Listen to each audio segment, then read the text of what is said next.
Hello, Internet. We are back, and I must tell you, it's something of a joke at Legacy, but I'm always excited when I speak to people, and I really am. I always say to you that law is extremely boring. It's for insane people, but Legacy is not boring because you meet all these wonderful people, and you listen to their life stories, and sometimes you realize you're speaking to legends. You're speaking to people who ought to be in a movie or in books and things like that. And talking about legends, in my time in the South African police force, and I was there for 6 years, between 85 and 91, deliberately, I wanted to be a policeman. I really liked the idea of catching the crooks, and I liked the idea of kicking the hell out of him if he resisted even more. Never resist when you're getting arrested. Don't do that. Just joking, of course. I ended up as a human rights lawyer, I have to say these things. But inside the South African police force, there was only one really elite unit. And that wasn't the dark unit or the flying squad where I was. That was the police special task force. And there's not really a much known about the special task force. It's one of those super elite units which you hear the legends, you hear the stories, you hear everything about it. Yes, I even worked with them. I called them a few times for hostage situations.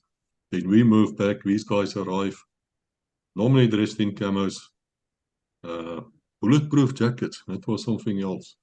With parachute wings, and they were fit. Let me tell you, there were no such thing as a fat police member. In my time, and especially in the task force, they were very fit people. And today we are very honored. We have Colonel Maritz with us, and he is unique because he was in the old railway police special task force as well as in the South African police force task force. One of the very few people who were there, were on both, and he's going to tell us about his life story. Colonel, you are most welcome. Thank you, sir. We really appreciate you. We appreciate your time. And I'm going to enjoy this episode, so I'm going to keep quiet now. If you can tell me, how did you end up in the old railway police and then what happened further? Okay, I was born. Hello, I'm Maritz. I was born in September 7 September 58. So I'm turning 65 this year in a small town on the western coast of South Africa called Lambert's Bay. My father worked. He was a truck driver since I can remember, and then later worked in a fishing factory. So my first 2 years of school was in Lambert's Bay, and then in 1966 we moved to Bellville, which is about 25 kilometers from Cape Town, one of the northern suburbs of Cape Town. Now, I was never a very good student. I just passed. I never failed, but I just passed. And if you look back at it, I probably was ADHD and all those things that they diagnose you with these days. But in any case, so yes, in the primary school, and then my high school, I was in Dev Milan High School.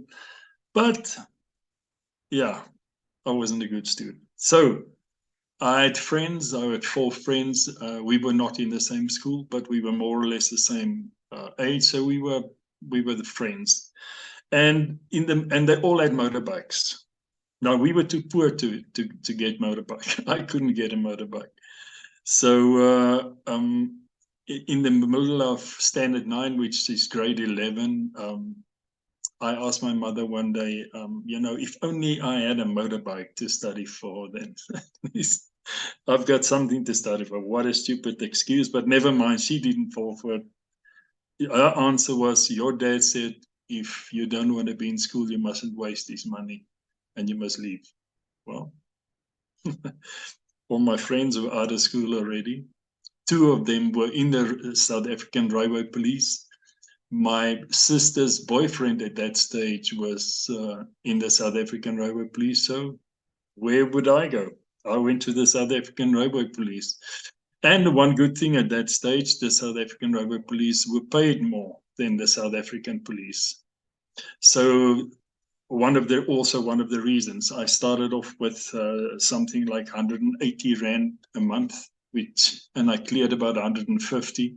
So it was not a lot of money, but in any case, it was those days, it was fine.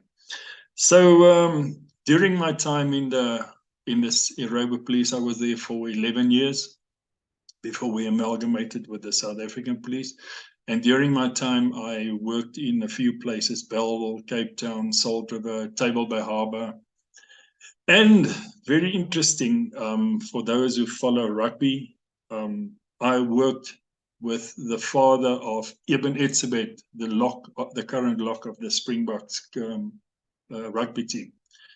Now, the Etzebeths were very notorious, or very famous or infamous in the area. They were guys that liked to fight and all that. And Harry, his father, was one of them. And we were the only, he was my sergeant, I was a constable, and we were on the mobile squad. We were the only two white guys with a lot of colored and black guys on our team. We all worked in civilian clothes, and we were like a crime prevention unit, very effective. And yes, sometimes I felt sorry for the criminals because they never won. Any case, so in 1979, I became a sergeant. And because I did well in my exams, I got my first choice, and that was a detective sergeant. So I became a detective sergeant in Table Bay Harbour. Now, I have to admit, when I was working on the mobile unit, I was catching the criminals. I never worried about paperwork. I never worried about statements and keeping a diary and all those things. So I didn't know much about a docket, and I became a detective sergeant. I was 20 years old at that stage, and the youngest one after me was 29 years old, and he was a constable, another uncle of Ibn Etzebeth, named Koos Etzebeth. The closest sergeant to me was 42 years old. And as a 20-year-old sergeant, I had one guy that worked with me, that he was a constable, and he was 58 years old. So I was very young and very inexperienced, but what the hell? I once asked this sergeant, how do I do this? I can't remember what it was. And he told me, no, man, you're a sergeant. You must know how to do these things. Well, I didn't, but in any case, I survived. I was there for 4 years until I got promoted again. But in about 1980, they said that they're looking for anti-hijack, or sky marshals, as it's known. We called it anti-hijackers, but sky marshals is the more well-known term. And we started doing tests, like a lot of psychometric tests, reflection. It was a lot of tests. And eventually we were about 17 guys from the whole of South Africa. I don't know how many applied, but 17 of us were chosen. And Sky Marshals actually began in 1976. And there was a few guys that flew for a while. And in 1980, it was around 80, when we did it, we started flying again with the old guys that were left. There were a few old guys left of the 1976 squad. And at that stage, we only flew to Rio de Janeiro, Buenos Aires, Rome, Athens, Tel Aviv, Paris, and Lisbon. But we could never, go do sightseeing in Rome, Athens, and Tel Aviv, but other places we could. I never flew to Rio or to Buenos Aires, but I flew to Lisbon quite often, and I went to Paris as well. And of course, I flew to Tel Aviv, but we were never allowed to really do sightseeing. We could walk through the terminal building, but that was it. So, we were allowed to have longer hair. It was not a full-time job. When we were back in South Africa, we would still do our same job, which at that stage I was a detective sergeant. And then, of course, when the trip comes up, we were there. And the reason why we flew there is because there were threats of hijackings on the SAA flights. Now, usually flying out, one would sit in first class and the other one in economy class, and coming back, you would swap around. We were not allowed to sleep on the aeroplane, but the old guys were quite clever, I have to say. I walked through that plane many a times and I couldn't find them. And then they were sleeping. Those the days you could do it, you were sleeping on the floor, or you could sleep on the floor, and they would put a blanket over them, and you would never know this was the guy. But in any case, we were all armed at that stage. We were all carrying. I was issued with a HP Browning, high power Browning, and we were all issued with a knife that we carried on us in the aeroplane. And of course, we were issued with special ammunition, which apparently I found out many years later that wasn't so effective, but never mind. Yes, so that was quite nice. The nicest trip, of course, was when we flew to that trip to Lisbon and Paris. So you would fly like on a Wednesday, more or less. I'm not 100% sure what the time period was now. We would fly to Lisbon on the Wednesday. We would arrive there the Thursday morning. We would be off Thursday, Friday, Saturday, Sunday. Monday, we would fly to Paris for 2 hours, off in Paris for 8 hours, fly back to Lisbon. And then Tuesday and Wednesday around there, Tuesday or Wednesday, we would fly back to Johannesburg. So we had quite a long time to, to look around and do some sightseeing and all that. And of course, pick up a girl. I had a girl there. Shame. I hope he doesn't look at this. Any case, all right. So yes, I was of course unmarried. I was a younger boy. But after that, it lasted for probably about 6 months or so. And then, as the previous guys said from the like Hein Krok and those guys, I think around 1985, 86, they started it again. But then there were many, many more, and they flew all different routes, not only the routes that we flew. So in 1983, I became a warrant officer, and I was transferred to Durban. I was the shift commander for 2 years, and after that, I passed my lieutenant's exam, and I passed my lieutenant's exam, and I was transferred to the security branch in Windhoek. Now, Windhoek is in Namibia, or today's Namibia, Southwest Africa then, and it was part of South Africa. It was still governed by South Africa, and that's of course where the border wars were also between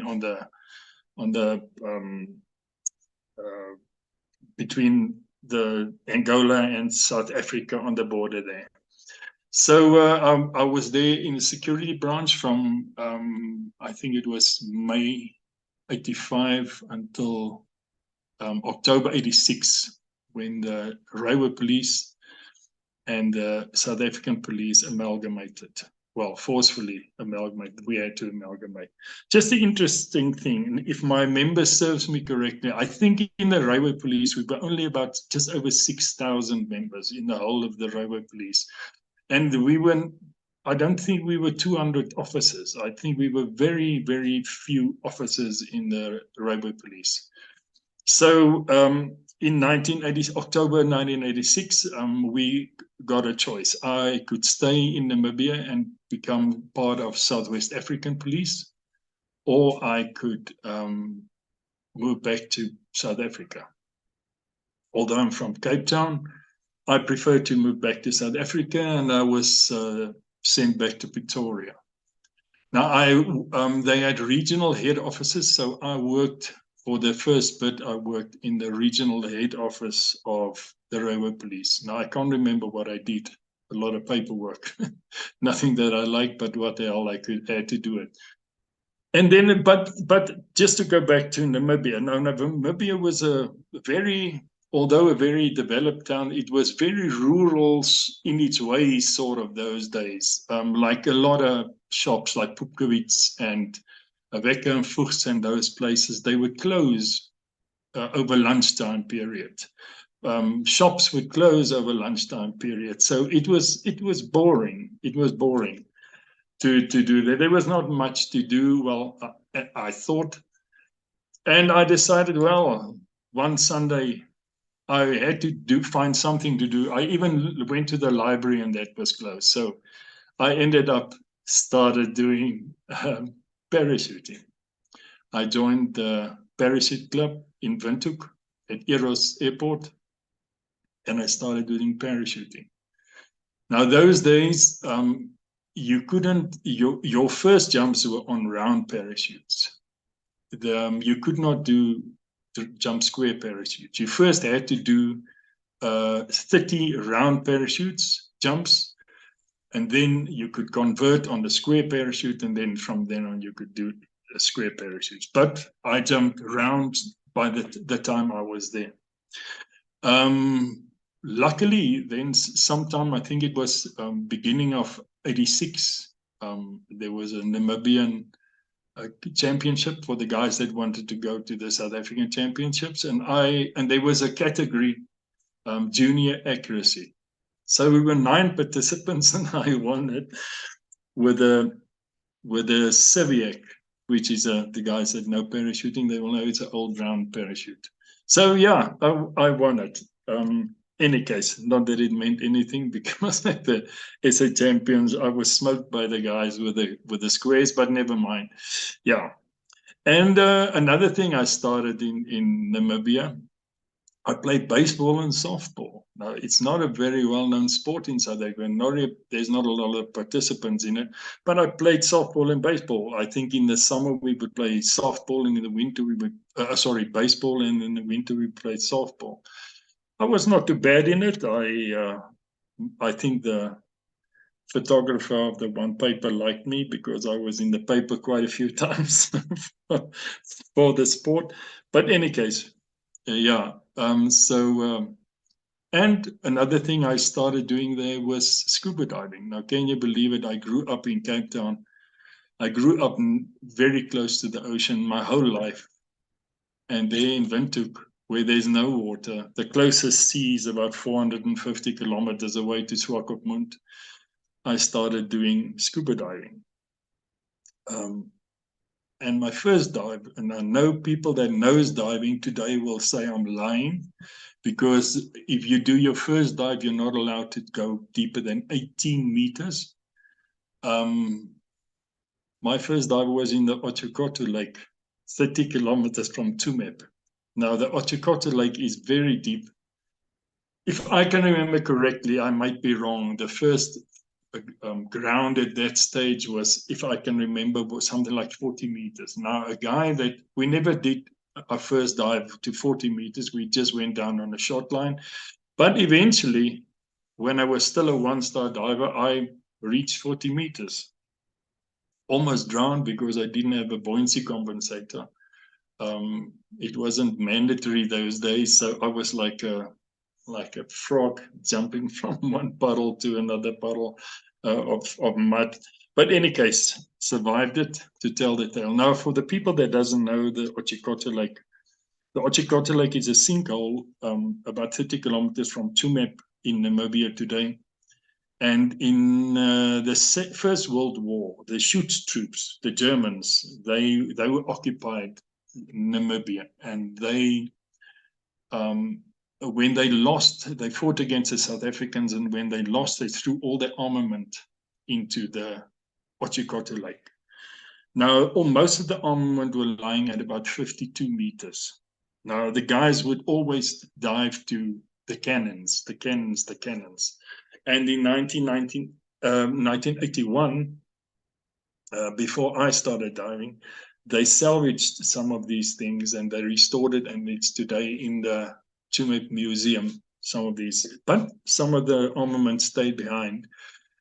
And everybody said that we're diving to the cannons. I only dived to the cannons in 1996 for the first time. But in it's when we went back, I wasn't staying in Namibia anymore at that stage, but we went back to dive there. And interesting that not everybody that come on, sorry, everybody that knows diving knows that you get nitrogen narcosis if you dive on ordinary air, which is a mixture of 21% oxygen, 79% nitrogen. Now, the nitrogen starts having a narcotic effect on you when you dive deeper. Now, everybody say we're diving to the cannons, and they go because they want to go down as fast as they can to preserve air. And by the time they get there, you are not in some other way. So in 1996, I got married in 1996 for the first time. And for my honeymoon, I went to Singapore for a day or two, and then I went to the Maldives. But in Singapore, I bought myself an underwater camera and housing. And later on in 1996, I went diving in the Ochakota Lake with the underwater housing, so we could film the cannon. And then we got to the top. We realized it was never a cannon. It was a Maxim machine gun. It was the forerunner of the Vickers that was actually lying upside down on the floor. But because of the water cooling barrel that was over the barrel, everybody thought it was a cannon. And I actually went and showed it to the old lady who was the curator of the Tumut Museum, and she was quite impressed with it. But in any case, yeah, just interesting. All right, so this parachuting and scuba diving would actually count in my favor later on, and I'll talk about it later. So 1986, October 86, I came to Pretoria. Like I said, I worked in the regional head office, pushing around some papers and that. And then with the amalgamation of 86, at that stage, the railway police had their own special task force.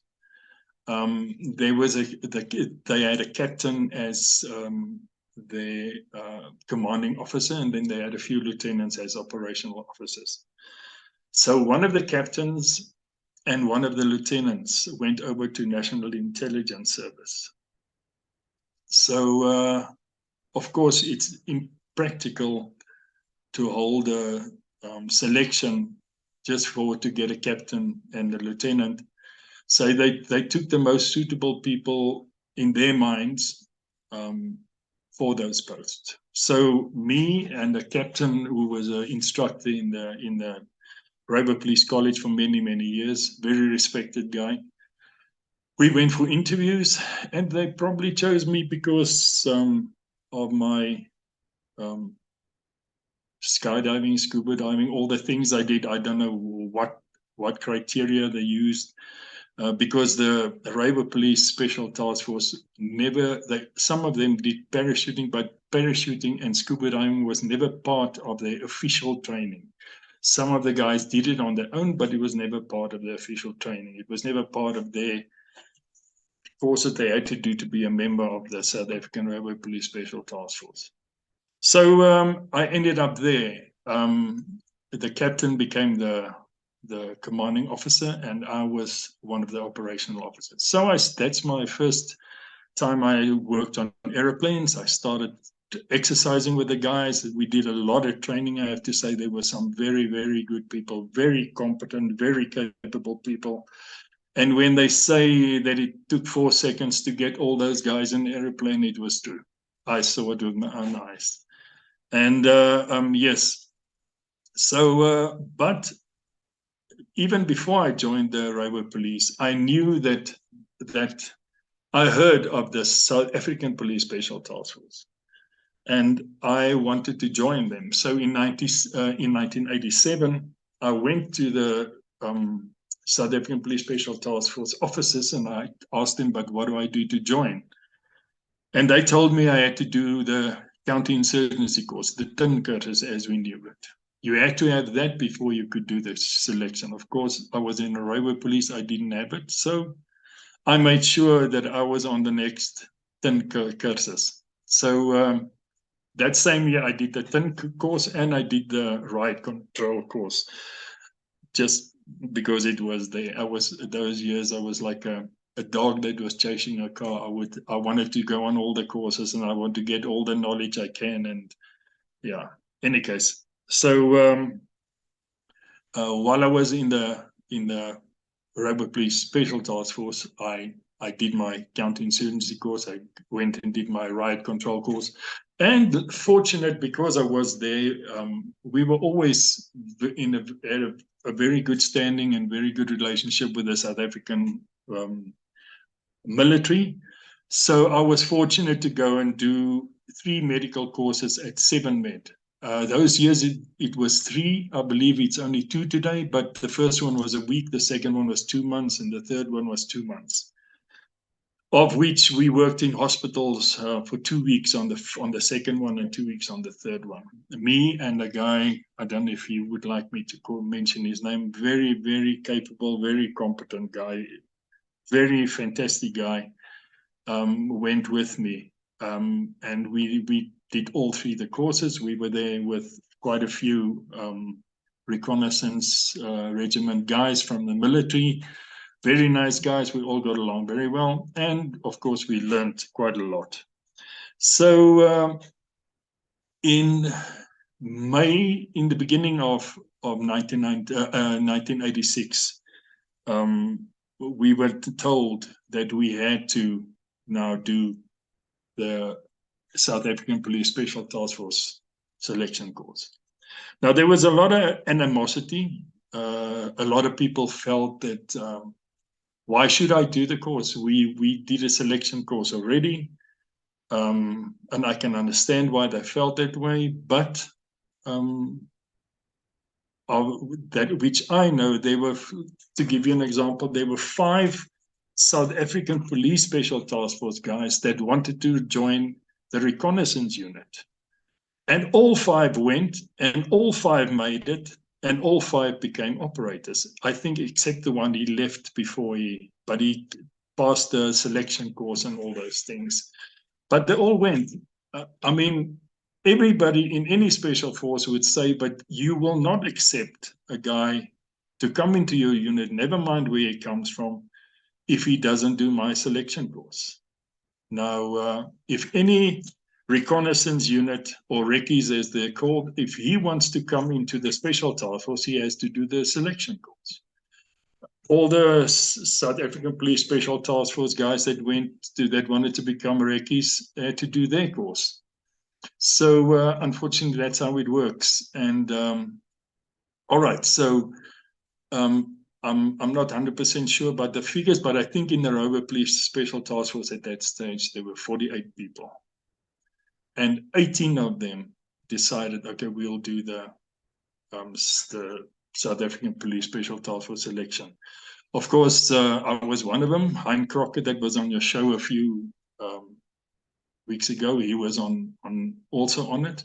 And then the captain, who was the commanding officer, also on it. And the rest were all lower ranks, sergeants, warrant officers, constables that went. Now, I cannot tell you how many we were in total that went on selection, because there were a lot of South African police members on the same selection course. I cannot tell you how many we were. Also on our course, there were old railway police guys that actually passed the selection with me, but they were not on the South African Police Special Task Force, South African Railway Police Special Task Force.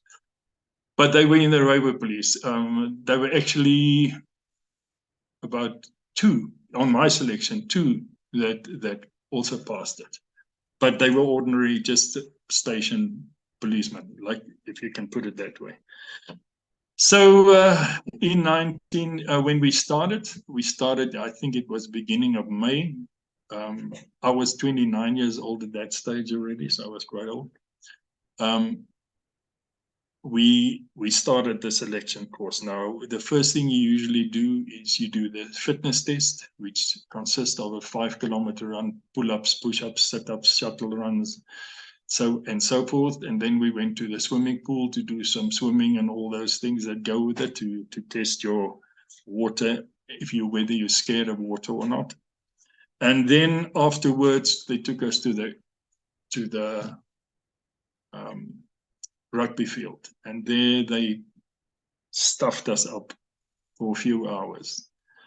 And within the first 2 hours of that, 22 guys left. They withdrew. And some of the guys from the Railway Police Special Task Force were amongst them, unfortunately. I don't know how many, but they were some of them amongst them. So that night, I'm sorry, I hope I can remember everything correctly. That night, we were loaded we went to Tin Transito, which was the, where everybody that went on course came together. And we were put on a bus and we were driven to our training farm of Verdrag, which is between Rankenspas, a small little town in the Gambadulas, and Tsanin, or Alma, I think is one of the bigger towns in that area. In any case, so when we got to Rankenspas, the bus stopped, we got off, we were each given a 2-meter long pole that we had to carry, each man on his own pole. And they said, okay, let's go to Verdrag. I think it was something like 13 kilometers later. Now, during this period that we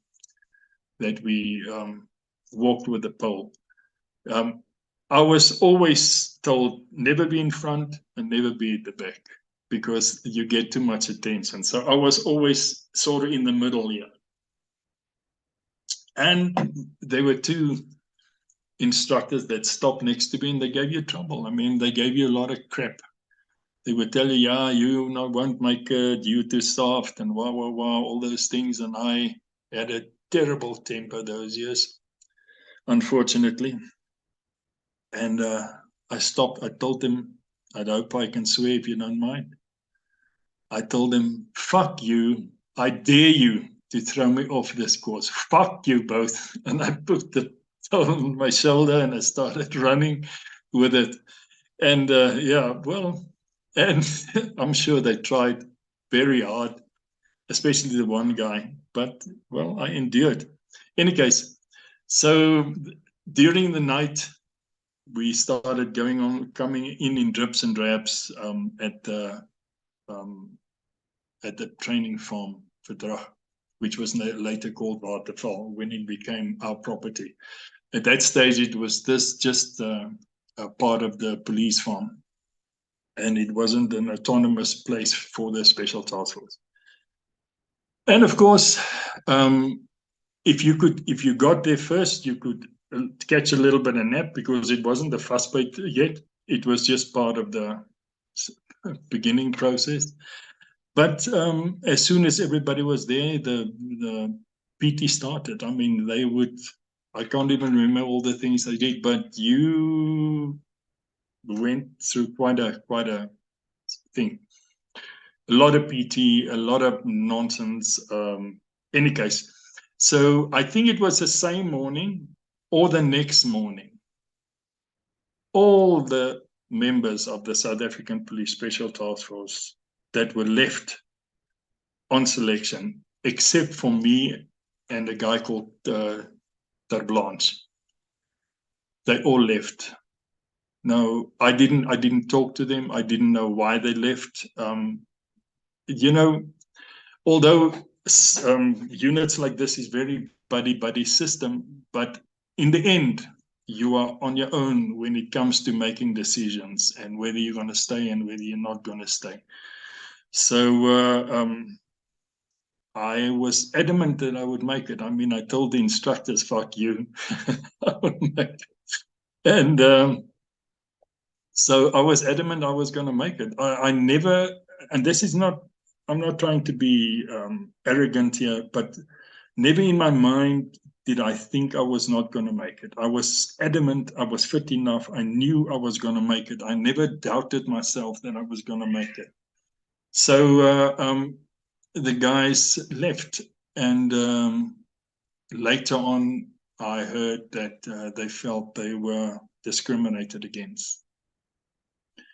Now, I can say truly that I never experienced anything they did to me or ask of me or mess me around or let me carry stuff or anything. I never ever saw it as discrimination. I saw everything they threw to me as part of a selection process. And of course, I was an officer. So I actually expected them to give me more crap than they would give the other people, because in the end, they had to work under my command if I ever made the selection. So honestly, everybody experiences the selection a different way. In a different way, he sees things that happen in a different way. But I can honestly say that I never experienced that they were discriminated against me. Like I said, the guys say they did, so they felt differently. But in any case, so about 2 weeks later, the Blanche also left, and I was the only railway police special task force ex-member that was now on the selection. Of course, there were a lot of other guys with me. There were other two ex-railway policemen with me, and a lot of other South African police guys. And of course, the training went on relentlessly. After about I'm under correction here, about 3 weeks or so, we started with the fast bait. Now, the fast bait is usually 4 days, between 82 and 86 hours, 4 days, and 3 nights without sleep, without food, and at a relentless pace. You walk with heavy equipment, you walk with poles, you walk with drums, 44-gallon drums are filled with water, up Skulk Built. Skulk Built is like a little small mountain that you had to carry all these things up, and then just to keep you awake, you would have to unload a truck full of sand and then load the truck with the same sand and then unload it. So they did every simple thing to keep you awake, and you were busy all the time. The first night we went through Rookwood, which was like a gorge type thing. The second night we went through the mountains for the whole night, and so on. The last night, we had to walk from Tabazimbi to the farm, which was about 50 kilometers. We had to walk. That night I got serious blisters on my feet. I could feel how I slip in my blisters as I walk, but never mind, you can't give up now. It's too late. I mean, you won't give up. I have to admit, I sometimes pray that I break my leg, but I'll never admit that I will not make it. But in any case, yeah, so a lot of us made it and a lot of us fell off during that period. And of course, after the fast bait, you would rest for a weekend. And then everything started again, and everything was you always carried weight. I don't think we carried the same weight that the reconnaissance guys would carry, because their role was totally different than ours. Although we did rural warfare, it was never such a main part or such an important part as the training they get in rural warfare. But in urban, we were probably, I don't know. I wasn't on their selection, so I cannot say, but we were very well trained in that and so on. So yeah, like after fast bait, then everything else started. We started doing rural phase. We did survival. We did urban phase. We did parachuting and all that. So for quite a few months after that, we were just busy with basic training.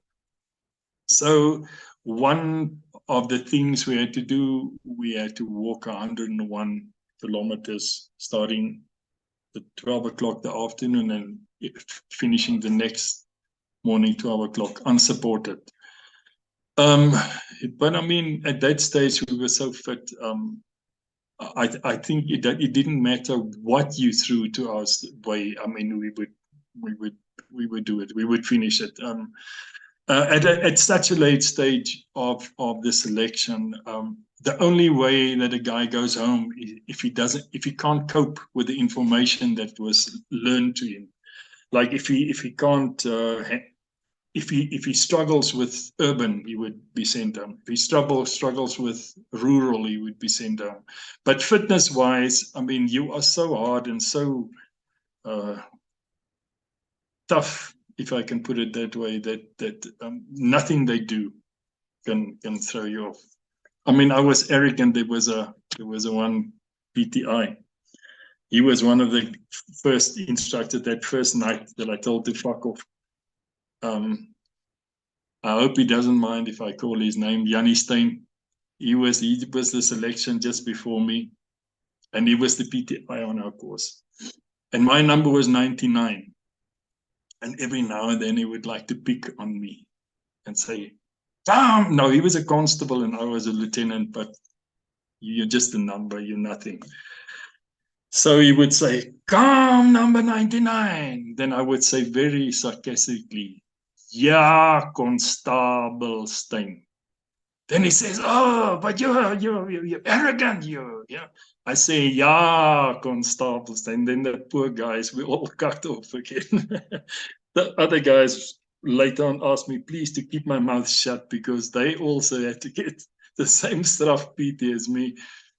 But in any case, it was fun. It was all part. It was all part. He never picked on me specifically. Sometimes he did, but I was never picked on more than any other guy on course. So yeah, after the selection and the urban part and the rural part and all that, we went to the office and we did aeroplanes. Now, some of the railway South African Police Special Task Force members did some courses with the Railway Police Special Task Force before my time, before I got there. So they had a very good understanding of the aeroplanes. Now, people would think, but you know, you do a course in how to rescue people from a hijacked aeroplane.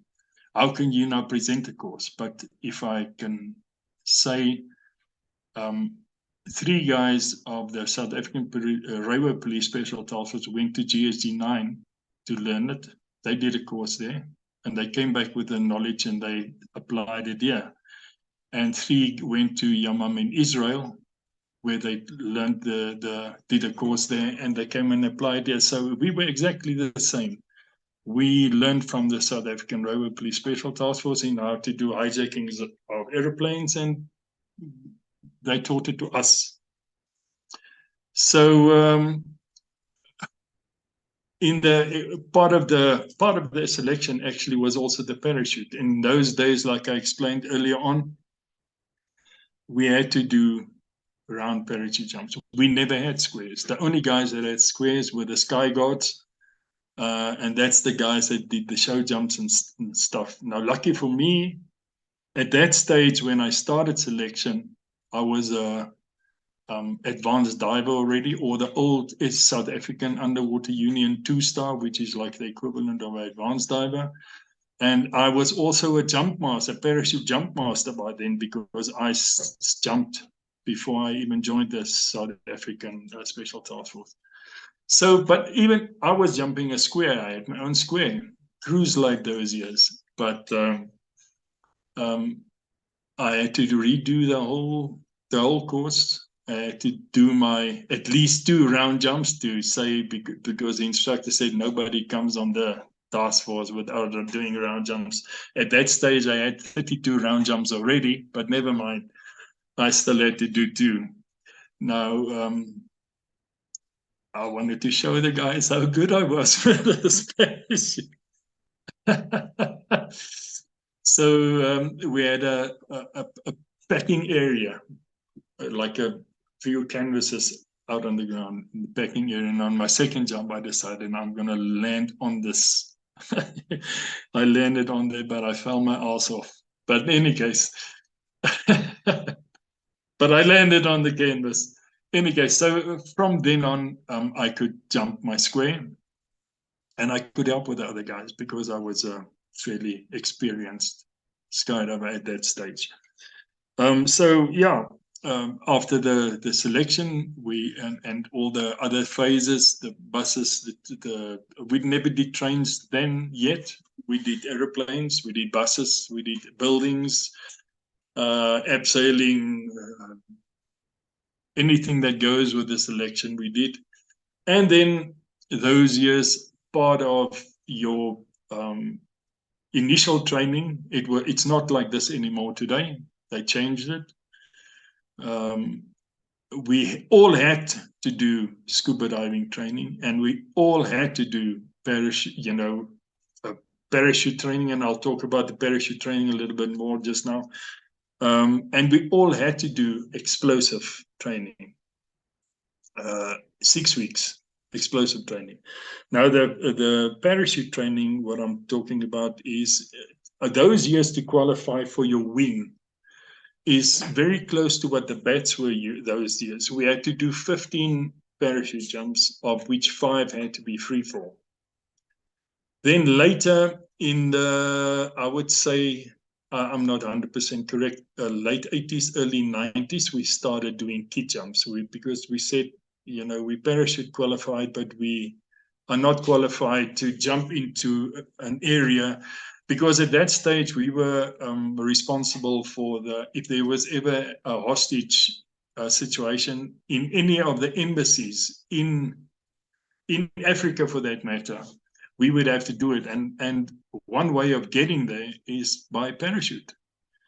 Not that it's the only way, not that we ever use it, but it was one of the ways. And so we started doing kit jumps, and we jumped with quite heavy kit, with your firearm and all that. And I never liked it because the thing made you very unstable. I can remember one day I was jumping, and at about 4,500 feet, I went on my back. Now you have to be open by about 2,500 feet. So yeah, it was quite a struggle. But I never liked it. I did it. I did all my jumps I had to do, and I gave instruction. Eventually, I later on became a parachute instructor, and I gave instruction in parachuting. And I was also in 1993, I was the course leader of the parachute course that was presented to the guys that finished their selection. Coming back to the scuba diving, we were all had to do the South African Police scuba diving course, which was like later on there was a guy that was let's say the founder member of all this. I have to got a lot of respect for him in this regard.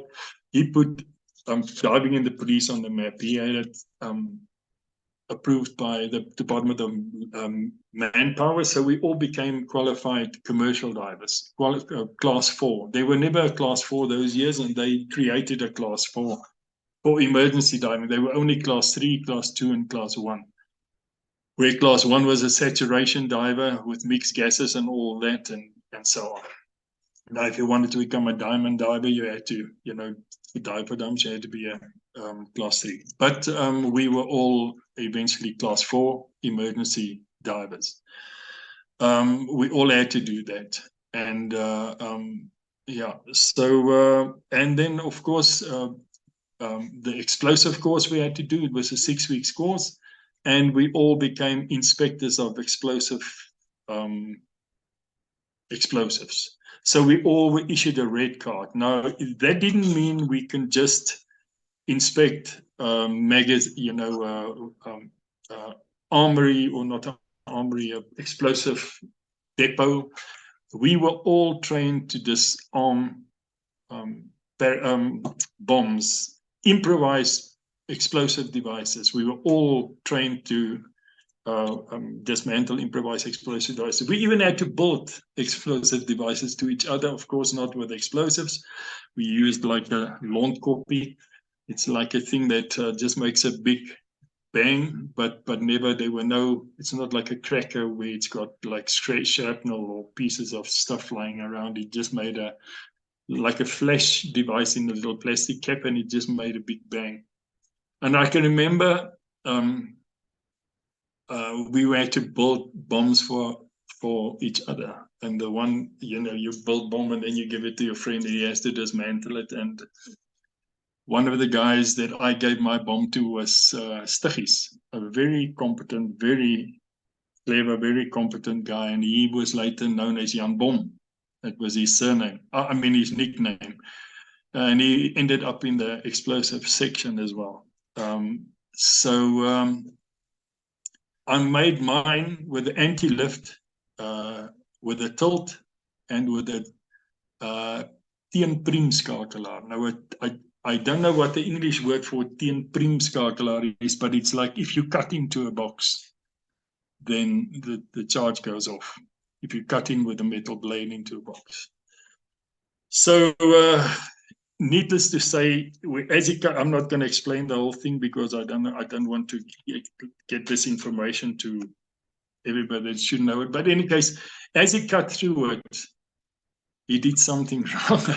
You can imagine you are very, very, very concentrated on what you're doing, and then all of a sudden this bang goes up. You can imagine.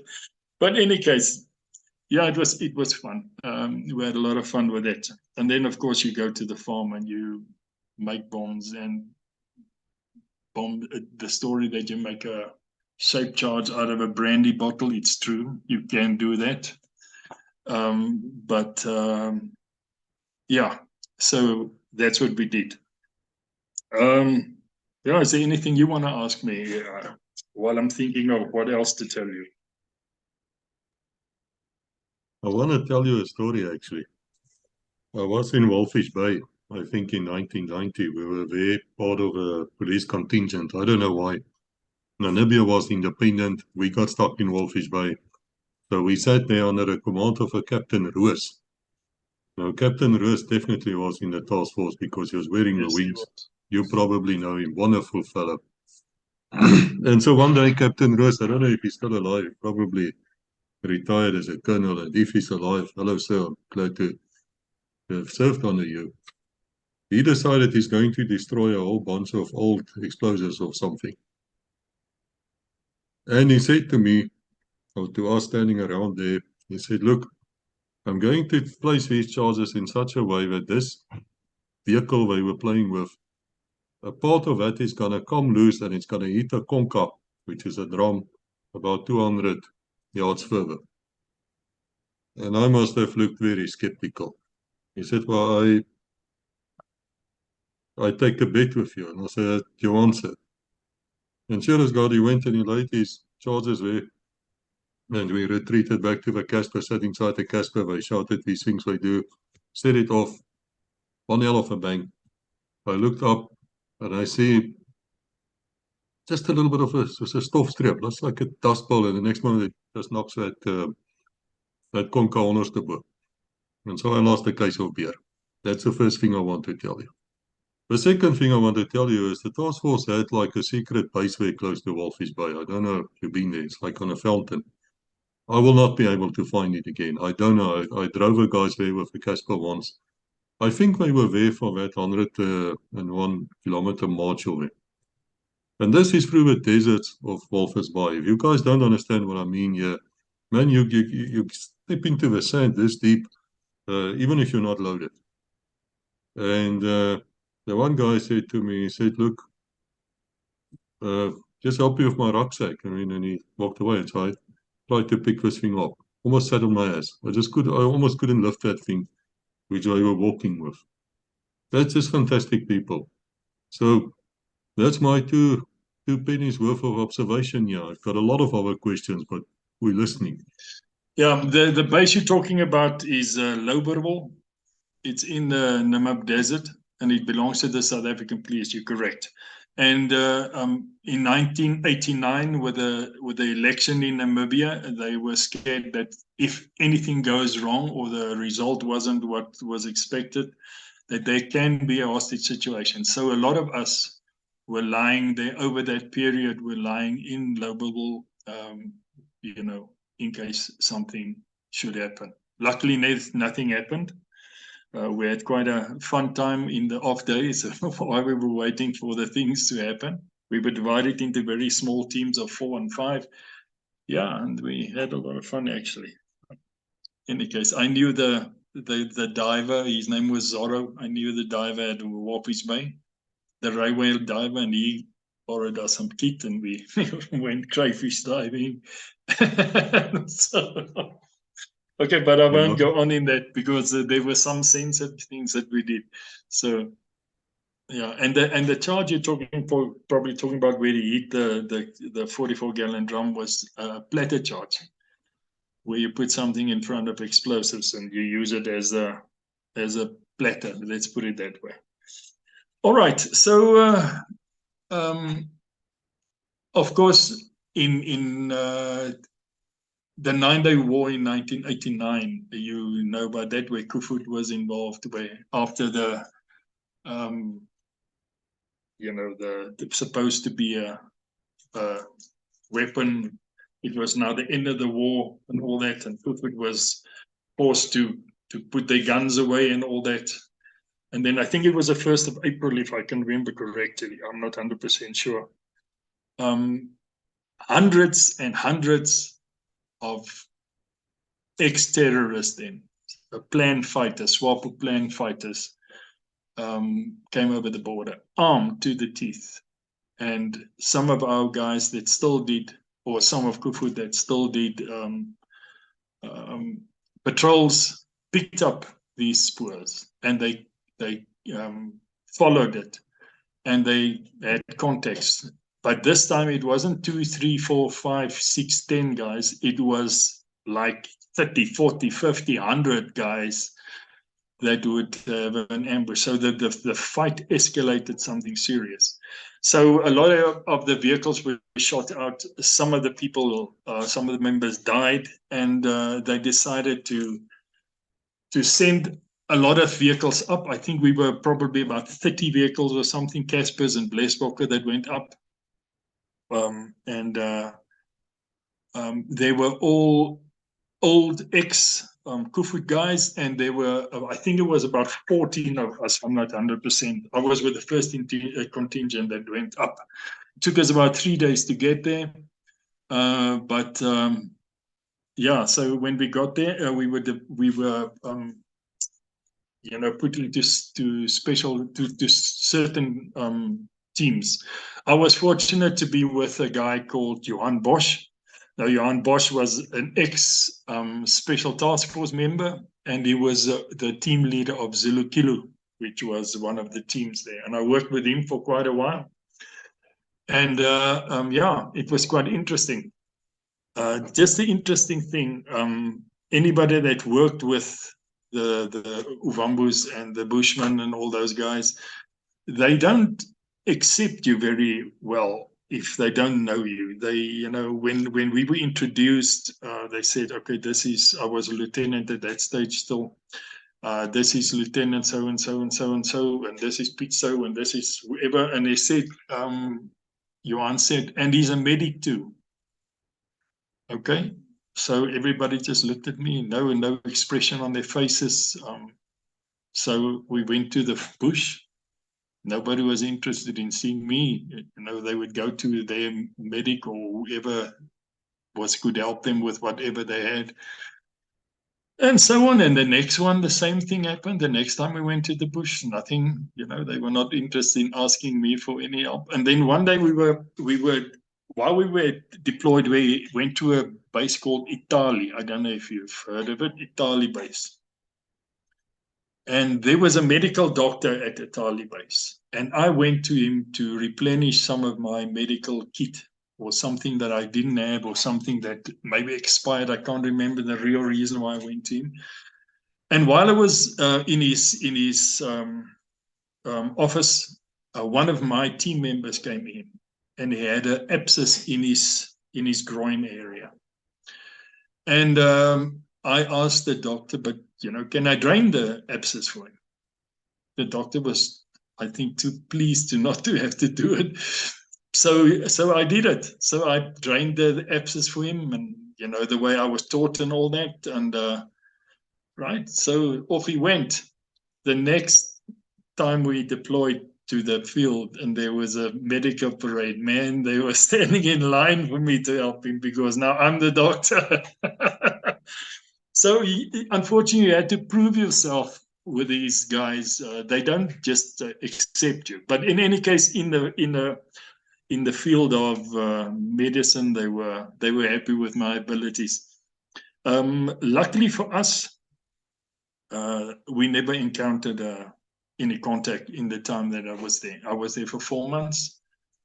For most of the time, we worked on the teams, but towards the end, they divided us into smaller groups, and we patrolled some areas. Like we would be dropped off with a Puma Oryx. I'm not sure what it was. It's the same thing, but okay. In any case, we were dropped off with a helicopter. And we operated from a base called Ihomba base. Now, Ihomba was in the Kuhuku. Very few people that I've ever asked that were in the military on the border knew of Ihomba base. We were operating from there, and they were giving us a team of Kufut black guys, and then we would patrol a certain area looking for tours, of course, and once they sent us to go look for, they had a contact there, and to see how many dead bodies there were. And we went there and we found the dead bodies, and with all the armament and all that stuff. So we did that for a little while. Interesting thing about Ihomba, I think the guys that know Ihomba base will remember this. Their bar, next to their bar, it was like a pipe with a piece of metal at the top. And the back rest, backrest was the main blade of a Casper or something. And then they had Casper safety belts in it. So if you went down and you sat next to the bar, you had to strap yourself in to prevent you from falling off the chair. But in any case, so we did that for a while, and then we were relieved by another group of task force guys that stayed there for I don't know how many months afterwards. So I came back to South Africa. Now, as you know, we've done a lot of operations. Some are well known in the media, and some are not as well known in the media. And I'm not going to talk about the things that's not, and I don't want to mention names because maybe the people don't want to. This is not an advert, but this is a book that was written by an ex-member of the South African Police Special Task Force. It was the first book that were ever written on the Special Task Force, and there's a lot of operations that went in all the well-known ones that were covered by media. One that I was very involved in was the hijacking of the Fokker F-28 from the Royal Swazi airplane on the 4th of July, 1993. Now, just to go back a little bit, when I came on the office and after all my training and all that stuff, they said that seeing that I come from the Railway Police Special Task Force, I must not take over that section, of airplane hijackings and stuff. So I decided to write a lecture on it.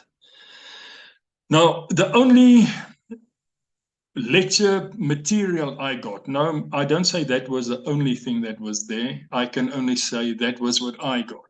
And it was 8 pages printed on the old Dotmatics printer. That was all I got. The only information I had on hostage release. There were no Google, there were no internet, There were no sources you could look up. So I had to take my knowledge that I got from the Railway Police Special Task Force for the few times that I trained with them. I had to take my own, as they say, duckfuck. And I spent many a day, many an hour and many a day at the OR Tambo, or those years the Jan Smuts Airport, measuring aeroplanes, walking through aeroplanes, speaking to the technical people, getting technical information, doing measurements, doing all those things. The thing is, with the knowledge and the tactical mindset, it's not hard to do these things. If you look at all the aeroplanes, they all differ from each other in size and make and so on. But the tactical way of releasing hostages is very it's very closely related, if you can put it well, from aeroplane to aeroplane.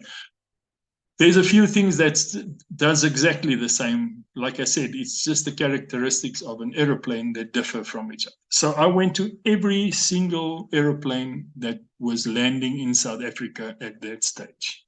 Every single one. I even went to the Air Force in Waterkloof to look at a C-130, because not that we were doing hostage release on military airplane, but the civilians had, SAP had L100s.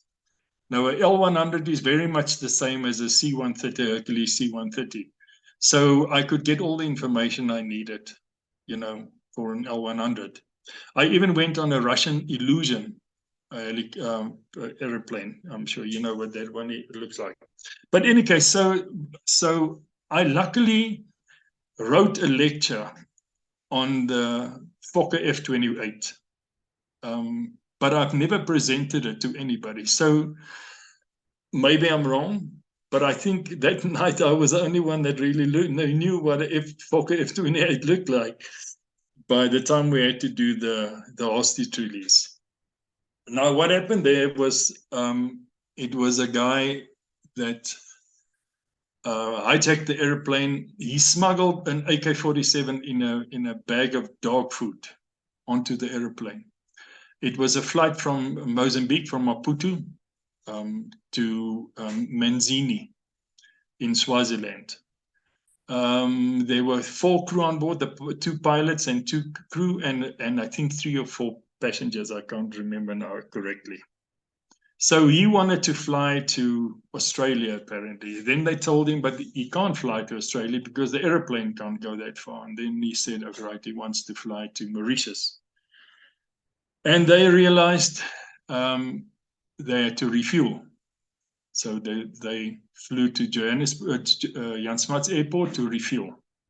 But at that stage, although hostage release from an airplane was my section's main focus, I wasn't there. Those years we worked with pages, but I was busy with a parachute training for the guys that were just finishing or busy finishing the selection process. So I was in Nailstrom, but for that weekend, I was in Pretoria, at my flat in Pretoria, at my apartment. And I was watching the 8 o'clock news. And over the news, it said that there was an airplane hijacking. And I phoned the office immediately and I asked him, listen, is this true? Yeah, the guys are on their way. I mean, of course, I just jumped in my vehicle, drove to the office, got my kit, and I was off to Jan Smuts. So by the time I got to Jan Smuts, all the guys were almost all the guys were there already. And luckily, like I said, I knew what the Fokker F-28 looked like. I knew how everything operated. I don't want to go into detail about it, but I know how everything operated on a Fokker F-28. And I have to say the briefing wasn't long. It was a few minutes. It was probably like about 10 minutes. We planned the whole operation in probably about 10 minutes. And the reason for that because the guys were so well trained in aeroplane hijackings that you could easily just adapt this to the Fokker F28. I told them how it looks, I told them how things work, and so on. And of course, we had some people in the control tower who were were talking to the hijacker. And so it took us it was quite a distance we had to travel. It was 4 or 5 kilometers. I can't remember. We had to run with all our kit to get into place to now do this. Now, when we got there, they were still busy refueling it. We took in our positions, and I told the guys, our guys in the control tower, that they can tell the guys that's refueling they can leave, because we don't want that there if anything happens. So they left, and the countdown was given, and it was executed, and in the thing, the guy was shot in the head, but he unfortunately survived. And he later got 30, he was sentenced to 34 years imprisonment for hijacking an airplane. Now, we use special rounds for the first time in an operation on that, and we never used it again. But I have to admit, it's not only the round's fault. I made a few mistakes. I shot a few rounds through never mind. I don't want to explain what happened. But yeah, in any case, yeah, the guy eventually fell next to his firearm. He also shot because when I got to his firearm, his AK, he had a stovepipe. You know what a stovepipe is, where the ejecting case was like stuck in the slide in the frame of the firearm. So he definitely shot. Now, one of the passengers was shot through the arm, and one of the bullets that I won't say who shot that. It wasn't me, but I won't say who shot that. Hit the front window, and it ricocheted into the pilot's leg. It was just shrapnel. It wasn't like where he would lose his leg or anything. But he ended up in hospital. So yeah, it was a successful. Pik Botha, Minister Pik Botha was there. It was a Sunday night, and he was lekker onder die prop, soos die mense sê. He asked me twice in 5 seconds, who's in charge? And I said, me. Very good work. And he shook my hand, and 5 minutes later he asked the same question. But in any case, so yeah, nice successful operation. But yeah, there was a lot. There was a lot. I mean, like in the Laingsburg floods. I think the first one, was in 1980. The first operation where Silverton Bank was taken over by 3 or 4 terrorists who were on their way to do a sabotage of something. And that was the first real job or well-known job, let's put it that way, a publicized job that the South African Police Special Task Force did. And after that, they did many hostage situations in prisons, houses, shopping centers, building apartments. Everybody always looks down on South Africa and think we're a third world country and we don't know what the hell we're doing. But we looked a few years ago, there was in Australia, there was a hostage situation in Australia, and we looked at the footage, and there was one in France with the Charlie Hebdo situation. We looked at it, and we just shook our heads. All the mistakes those guys did. Now hindsight is always 20/20, as you know. But I mean, it was blatant tactical mistakes that these guys did, and we were light years ahead of them because of our exposure to these type of things. So much exposure, and that's what I can tell you. I made quite a few notes here, and if you don't mind, I just want to say That operator who wrote a book on the special task force. Bring him here. He's welcome to come here and talk about his book. And in the meantime, we can leave his details or, the links to his website or whatever. I will leave it in the description. And man is more than welcome. Because there are almost no books about the special task force which I know about. I And think that's the my only friend, one. yeah, I've heard on the grapevine my friend Annemarie Janssen was writing one. She's the one who wrote the book on Eugene de Kock. Who was never a special task force member. I just want to say that too. There's some myths. So perhaps If I we can, should go. if I can say, sorry, if I can say something on that, Eugene de Kock always wanted to be in the special task force, but he wore glasses, and they never allowed them to come if you wear glasses. So I'm sure he would have made it. I mean, he was a very respectful guy, but unfortunately, because of his glasses, they didn't allow him to come on. You're quite right. You're quite right. And he was, of course, a great explosives expert as well. Still is. In fact, we're talking to Eugene de Kock, by the way. We do know him. But he wasn't able, legally speaking, to come on Legacy yet. And we respect that. But, sir, if you're watching here, there's a place for you at Legacy. Then I just want to say, the thing here, Colonel, is that a lot of people don't know history that well. And they might be looking here a few years from now. I just want to talk about the 9-Day War. I think in 89, I think there were about 3,000 of these SWAPO people who came south. Totally against the rules, totally against what was agreed with. And it's funny to me how the instructors on both sides has improvised in the war as it went along. Because I wrote a book on that where I actually did a study to see if they were evolving, and they were evolving. And this tactic, which I think, I might be wrong, but I think what happened there was in a much, much larger scale. When North Vietnam came south into South Vietnam, they broke in. So they moved in. Closer to our time, about 5 years after the North Vietnam story, Rhodesia. And while they were busy with the election, suddenly they were flooded with thousands of guys coming out of the bush, so to speak, all of them carrying AK-47s, intimidating, going on and on and on. In fact, I just spoke last week to a Rhodesian Air Force pilot, Steve Murray, fantastic fellow, Hunter and Alouette Freeze. Later a captain at Qantas. And he said to me, they actually expected Abel Mosarewa to win. They couldn't believe it that Robert Mugabe, the Jesuit-trained dictator, actually won that thing.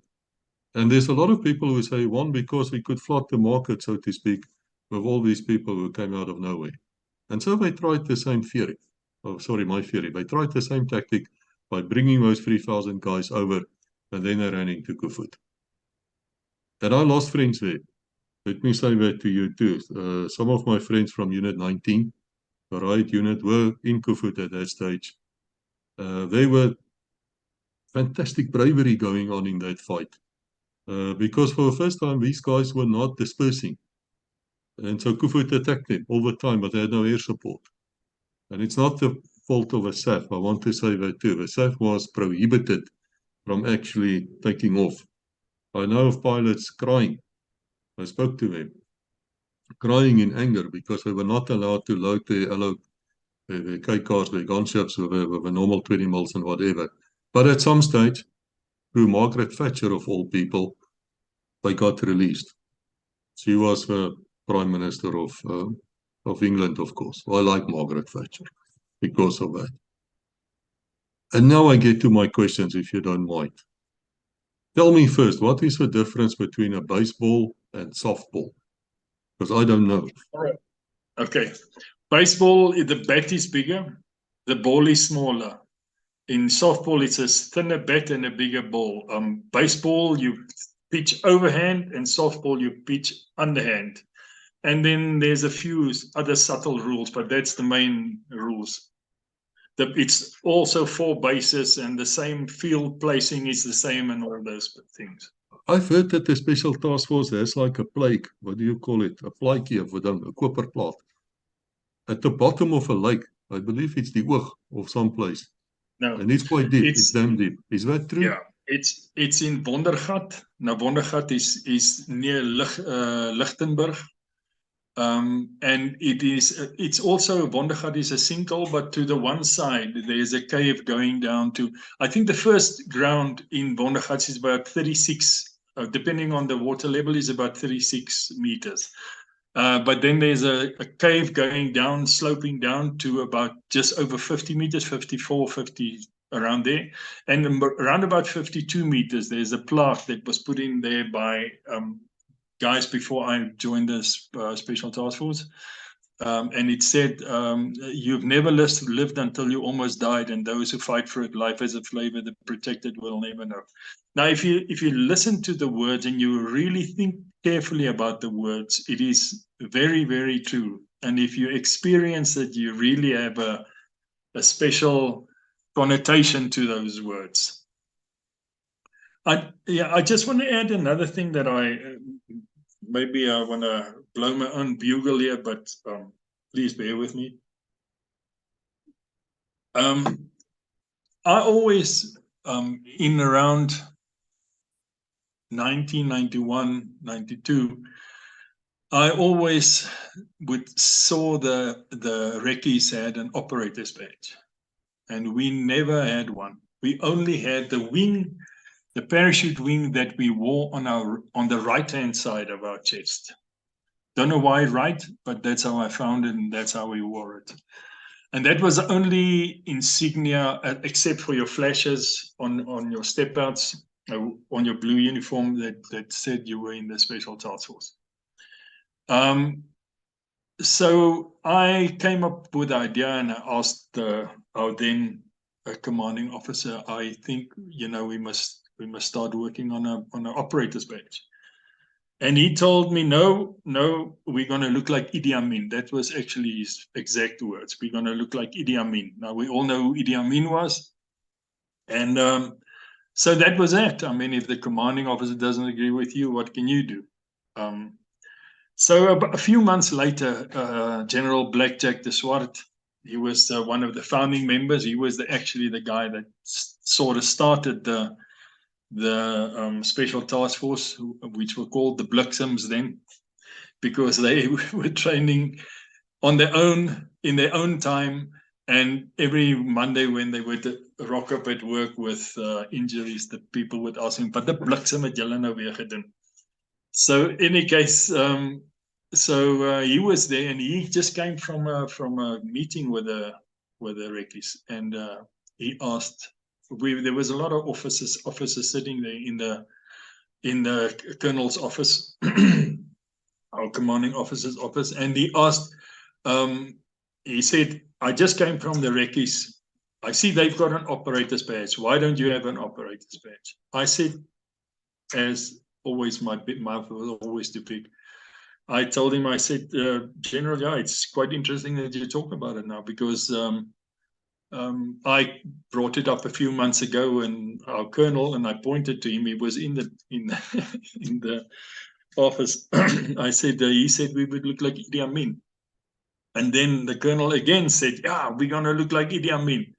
And General Blackjack told me, "Man, go on with it." So I went on with it. I had one idea, and everything, of course, on the operator's badge means something. And I had one idea, and I drew it, and I asked somebody that can draw to draw it for me, because I've got no idea how to draw. And then I thought, well, one isn't enough. Let me make 3. So I had 3 ideas that I had drawn, and I took it to the guys at Identity who could draw better than, of course, they were very good. And they drew it to me according to what I told them to.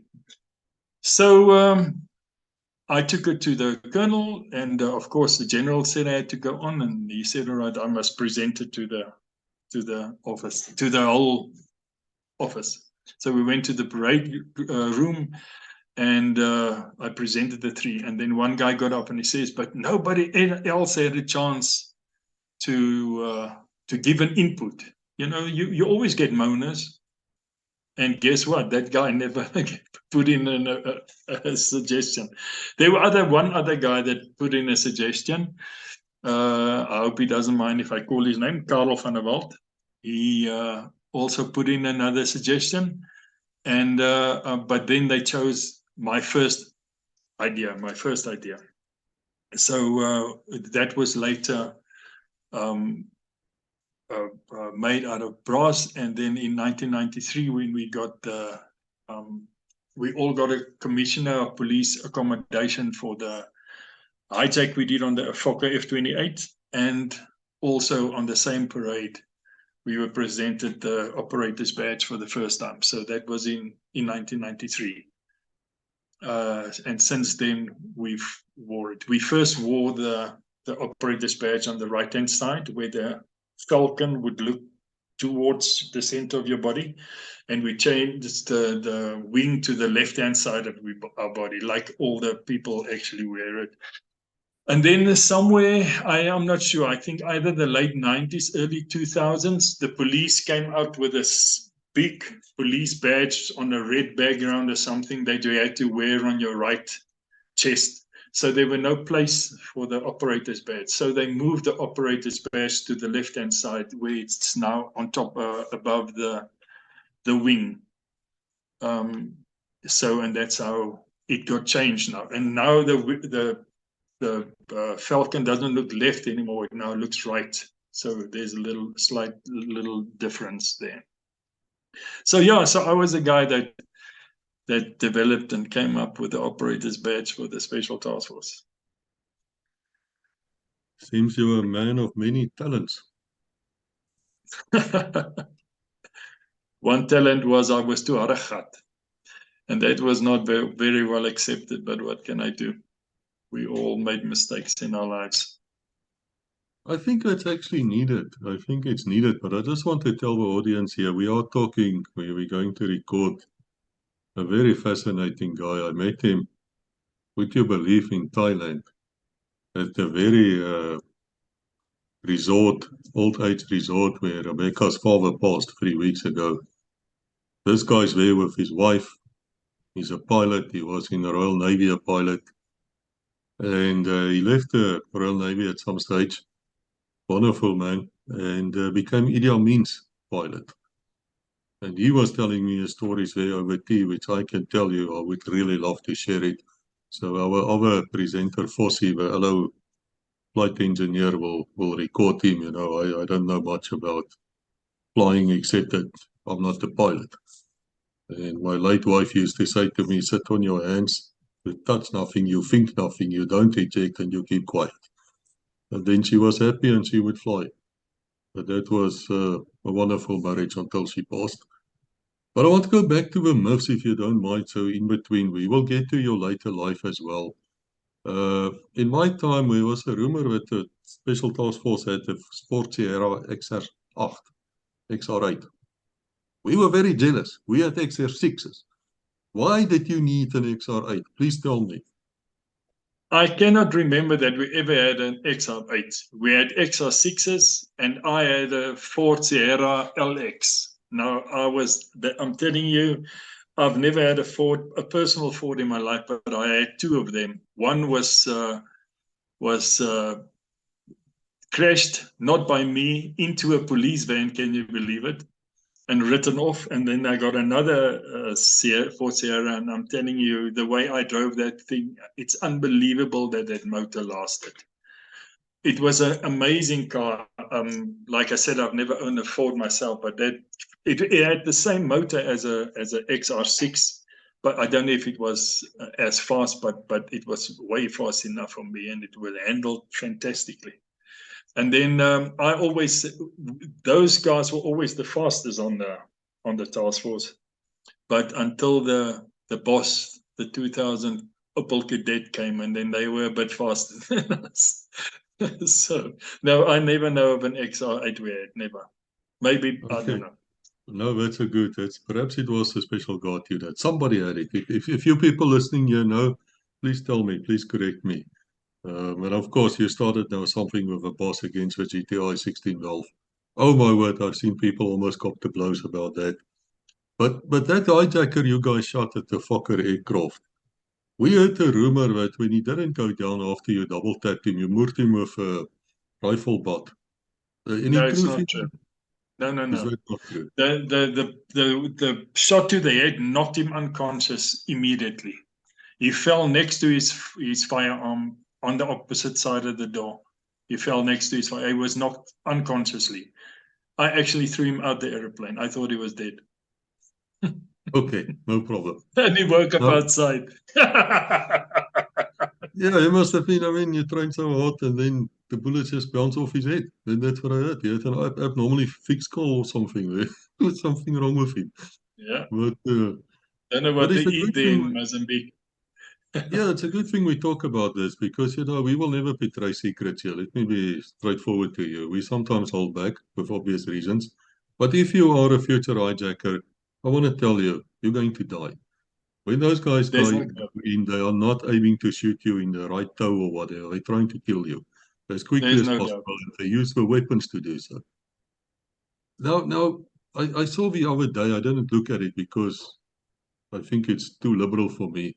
There was a movie made of a Silverton bankbeleg, uh, which you were not involved with. But have you heard about this movie? Is it accurate in any way, or is it not worth watching? Absolute rubbish. Absolute rubbish.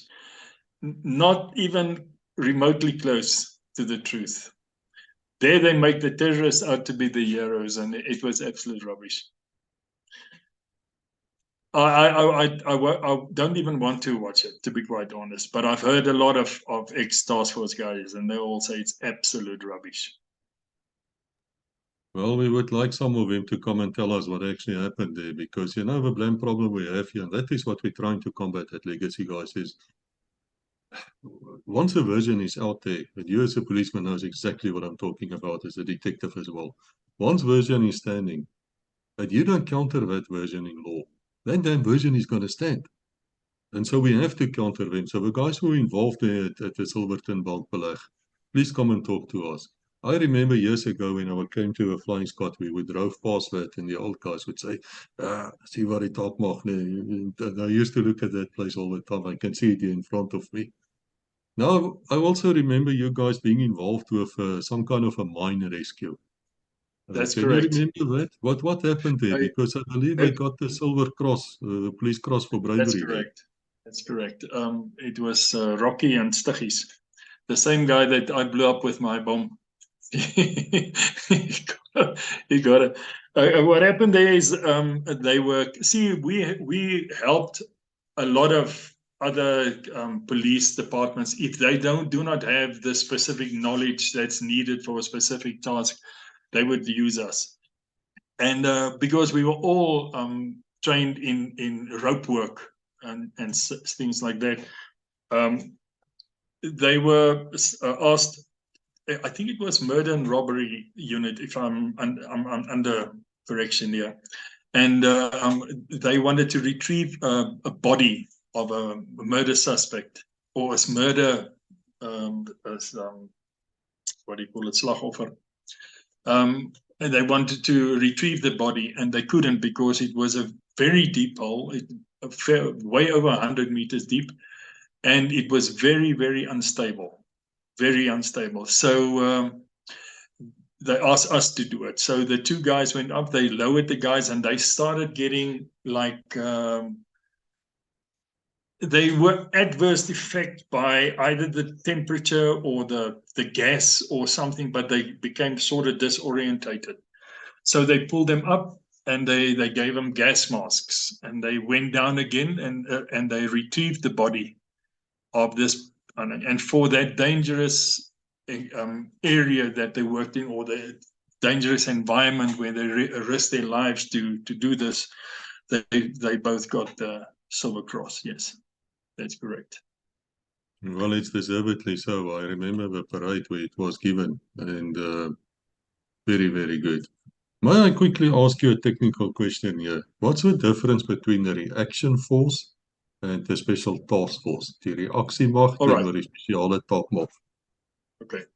The special task force has got way more serious selection than the reaction force. The reaction force they are usually the guys that first react. Say, for instance, there's the hostage situation. They would react to it, but it's not necessarily they will do it. They can do a lot of things that the ordinary policemen can't do, but they are not specialized in the things we are specialized in. They are not all divers and all, all the things that go with it. Some of them in my time, they were trained by the members of the South African Police Special Task Force. The instructors were Special Task Force members. And I don't know if I can tell you that story where that we spoke about earlier. When I was on selection, there was a reaction force course going on. There were about 30 or 31 or 32 guys on course. And all the instructors were Special Task Force members. And they gave us the instruction that we were divided into groups, and we were 9 in my group. And they told us to go, and they're going to push. These guys are going to do a night shoot at the shooting range, and they're going to push the 5-ton truck, which was called a canter. They're going to push this truck to the base. Now, we went the previous day or the same day, we went to scout out the area where we think the best will be to get this, because we had to now snatch one guy without any of them knowing. And so that the night came, and luckily, if there's a light shining in the pitch dark, and you are walking in that light, you cannot see outside that light circle. So you can actually walk very close to that light circle, and they cannot see you. So they were pushing this truck, and every little place where we thought, okay, now this can be a good place and this can be a good place, it just never happened. They stuck together like a bunch of bees, and they pushed this canter. And very close to the end, one guy decided, no, I need to go for a toilet break. And as he went, the one guy tackled him, put a gun to his head, and tell him to keep quiet. But before the time, we spoke amongst each other, if we catch this guy, we're going to blindfold him, and we're not going to speak Afrikaans. We're going to speak any language you know. If we have to speak English, we're going to speak it with a very serious, different, like a Russian accent or something. And because we don't want this person to know that we are from South Africa. So, we got the guy. I think it was Karel van der Walt again that got the guy.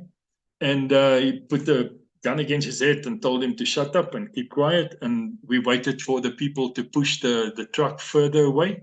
Then we blindfolded him, we taped his mouth, and we knew that the instructors were going to tell them later to go look for your buddy, because they're going to have a roll call, and then they're going to realize one of the guys are missing, and then they're going to come look for us.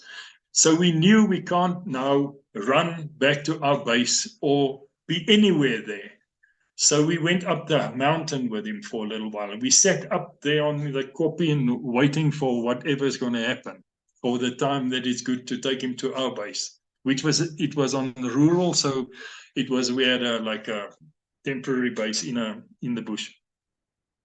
So eventually, when they got to the camp, I believe the instructors told them, okay, roll call. Then they realized, okay, no, one of our guys are missing. And they went looking for the guys. Now, we were sitting on the kopie very close to the ammunition dump. Now, that was a very well lit area.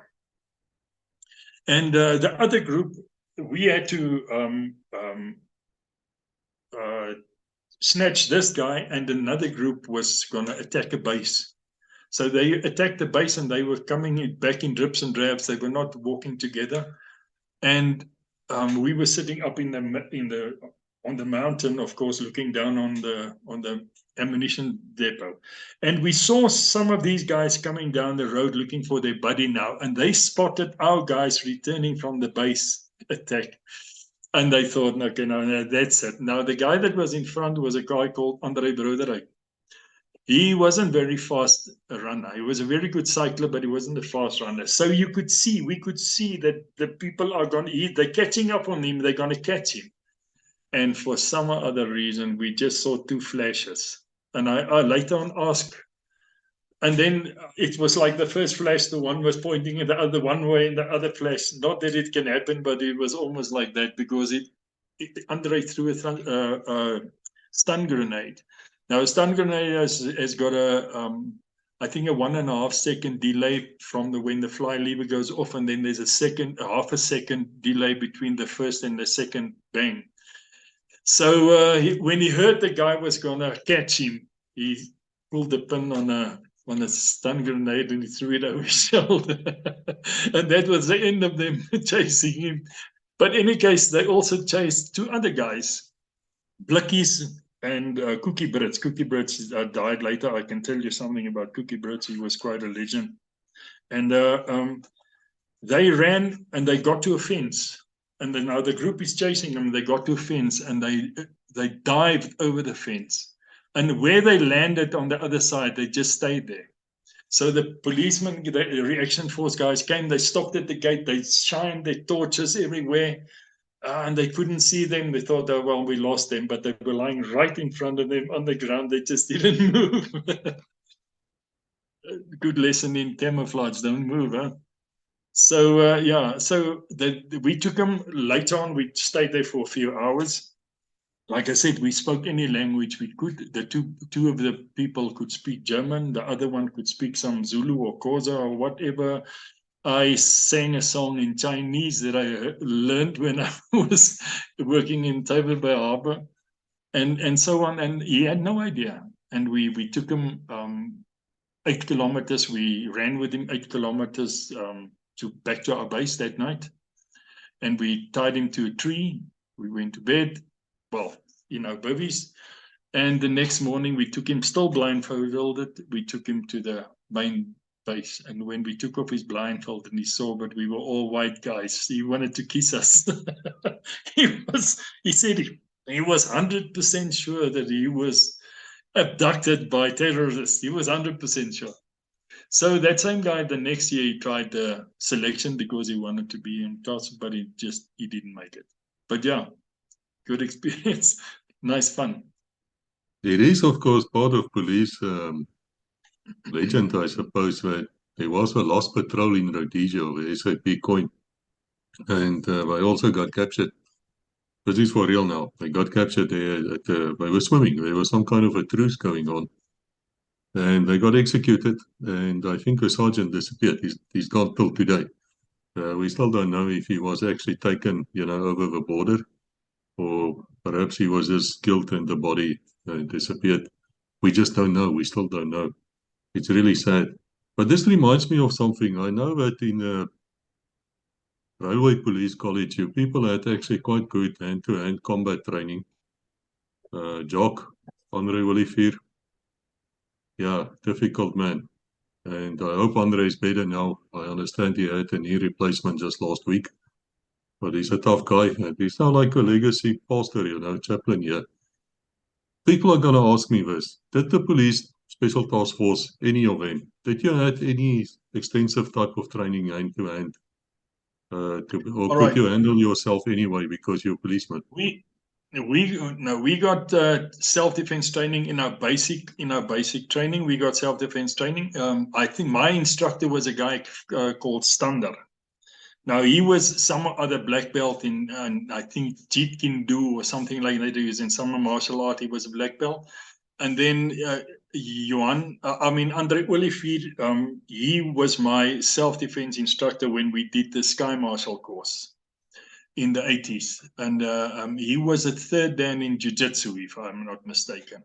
Then there was another guy, he was also a black belt called Abbott. His surname was Abbott. He was a black belt. Yeah, they were very, very capable guys, and we got very good training from them.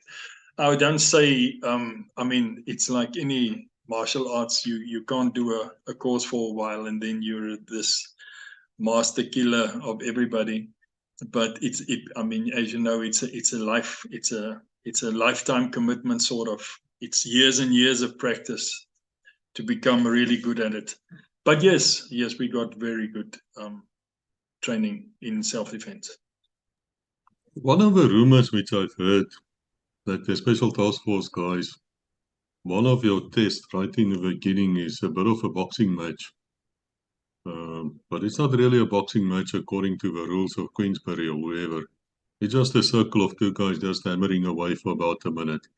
Now that comes directly from the British paratroopers into the Israeli paratroopers and probably down south towards us. I don't know. If I'm wrong, please guys don't. No, that is 100% correct. It's part of our selection process. Now, I just want to come back while we're talking about that. I had the luck of the draw. I had to box against Cookie Brits. Now, let me tell you what Cookie Brits. The guy is dead now. He died. I can't remember what of exactly, but yes, he was quite long. Extremely strong, and when I mean extremely strong, I mean like strongman type strong.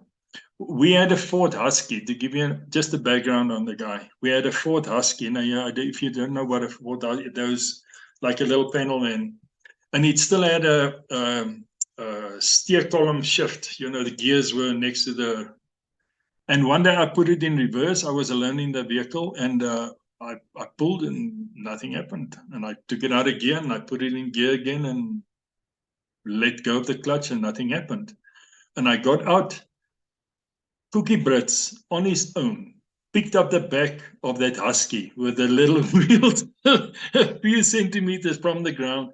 Seriously, I saw it with my own eyes alone. He picked it up. That was very strong.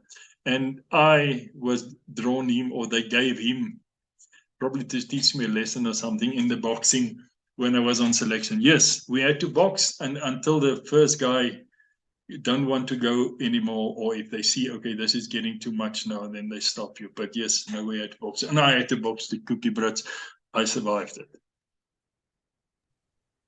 Yeah, it's a tough world out there, but you know, it's needed. And this brings me to the Sky Marshal program. I'm wondering, I've spoken to quite a few of your colleagues. When do you know when to intervene? Okay, the thing is, you do not intervene if a guy just misbehaves. You do not intervene if he's just drunk or a little bit unruly and stuff like that. You do not intervene. You only intervene when this is a life-threatening situation where you have to help. Because the point is, you don't want to expose yourself. Like we all had to get a fake job that we did. I was an air traffic controller. Not that I knew much about what an air traffic controller did at that stage. I later started flying myself and I became a private pilot, but then I knew what it was. But at that stage, I wasn't 200% sure. But luckily, nobody asked me what an air traffic controller is. So yes, I was an air traffic controller. There was a guy called Jumbo Swap. He's also dead now. And he flew with a guy, I think Antonio was the guy's name. Now, Antonio, he was a very shortish guy, and he looked like sort of an Italian or something. And Jumbo was a big guy. So their cover story, they always tried to fly together, and their cover story was he was a pro wrestler, and Antonio was his manager. And you know, everybody had their own story they would tell, and yeah. So, so no, we would never get involved in a drunk guy in that. The Jumbo Swart, is he family of General R.P. Swart? The twin brother? I don't know. I can't say. You say to me you guys had a knife with you on these Sky Marshal things besides your Browning high power, which we all know. Why a knife? What do you want to do with your knife? Well, I guess it's just part of this as a backup weapon if should something happen. Or I mean, you only have one magazine of rounds. We didn't carry two magazines. We only carried one magazine, 13 rounds. So if you can't sort things out in 13 rounds, I guess you're not a very good shot. But the point is, yeah, I really cannot tell you the exact reason why we carry it. The knife was like, I think you get it today still. I don't know if it was called that then, but it was a K-bar. It's got like a leather on the handle, and yeah. You were in both of these special forces units, and I call you guys special forces. Other guys say special operations, whatever. You know what I mean. Equipment-wise, were both units equipped to do the job properly, or were there political intervenence? You know, and the guys had to do a job with discarded equipment almost. No, I'm sure we don't always have the best equipment, but all the equipment I saw in the Railway Police Special Task Force were very good. Just to give you an example, the one guy I did the medical course with, one day we went to, as part of the medical course, we went to the, I think it was Varambat shooting range. I think, what's it called today? Bella shooting range. And he took his Steyr Mannlicher, which was his sniper rifle with. And one day he put a case, just an empty case of a 7.62 on the 100-meter mark. And I saw with my own eyes, he shot 100% through that thing, 100% in the middle with that Steyr Mannlicher on 100 meters. So I think that's excellent shooting. But the guys were very well trained, and they had very good equipment. We had all the equipment we needed to do the job that we were there for. And with the South African Police Special Task Force, yes, if there's only one complaint. Well, when I was there, we still used the Uzi. Now, there's nothing wrong with the Uzi. Everybody says they don't like the Uzi, they don't do this, they don't do this. Yes, when they're old, they tend to fail and all that. But I've never experienced in my time with I first had an ordinary Uzi, and then I got a mini Uzi. The S8 light that we had, that was our aiming point. It was like a torch that gave you, not a torch, it was like more than a torch. It would give you light with like a dark spot in the middle, which was your aim point, not like the laser points today. It was okay, it was better than nothing, but it was not really that good. It was good for the time, but it was not really that good. They don't use the Uzis anymore. It was all replaced by Klinkroch MP5s. The only complaint I have in my time with the task force, kit-wise, was we had terrible radios. We had the old Midlands. It was like a brick, and the communication wasn't good. I mean, even sometimes the one guy sitting on the one side of the house couldn't talk to the guy on the other side of the house. But of course, all those things were sorted out as the time went by. But yeah, that was the only, if I have to complain, that was the only thing. Even the Uzi was fine with me. I mean, I never had a problem with the Uzi. You know, if you can't shoot, it's always the gun. But it's never the gun. It's always the arsehole behind the gun. So yeah. So as you know, I also spent quite a few years in Iraq after the task force. Don't know if you want me to talk about that a little bit. After the task force, I was because my rank became too high. We were when our colonel became when he was a lieutenant colonel, when we became a full colonel, he was transferred. If I'm mistaken, or when he became a brigadier, doesn't matter. So we were at that stage, we were 6 majors. Those years, you still got a lieutenant and a major in the South African police. Nowadays, you don't. You jump from a warrant officer to captain to lieutenant colonel. We had to go to sergeant, warrant officer, lieutenant, captain, major, and all those things. So we were all majors there. And the one major, he was our senior by about 3 months or so. When he became a lieutenant about 3 months or so before us, I'm not 100% sure about the time.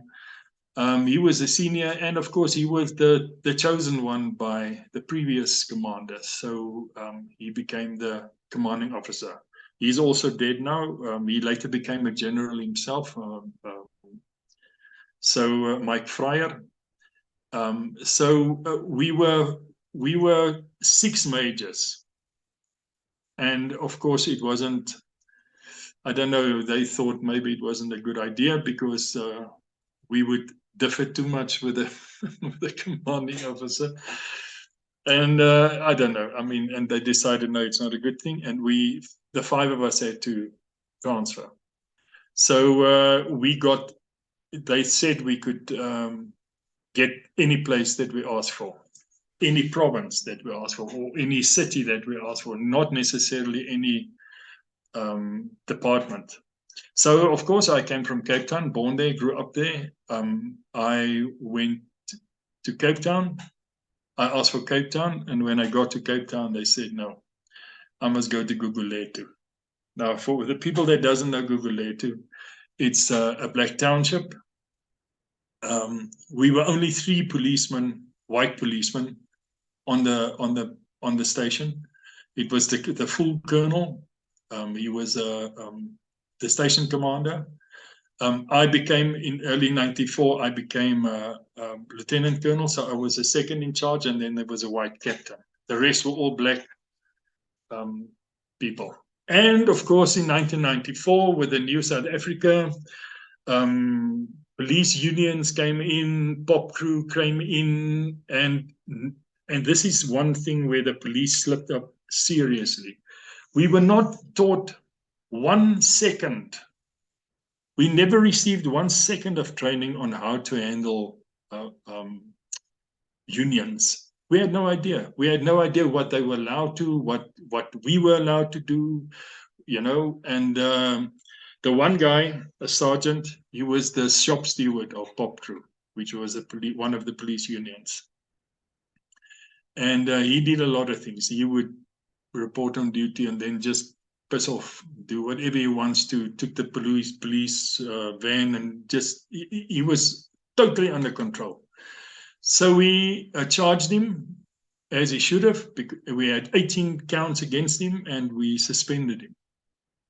And then the whole police officers, the whole police personnel, everybody went on strike. Now, I mean, in my time, it was unheard of for police or fire brigade or nurses or anything like that to strike. I mean, it was absolutely unheard of. But the whole police station went on strike.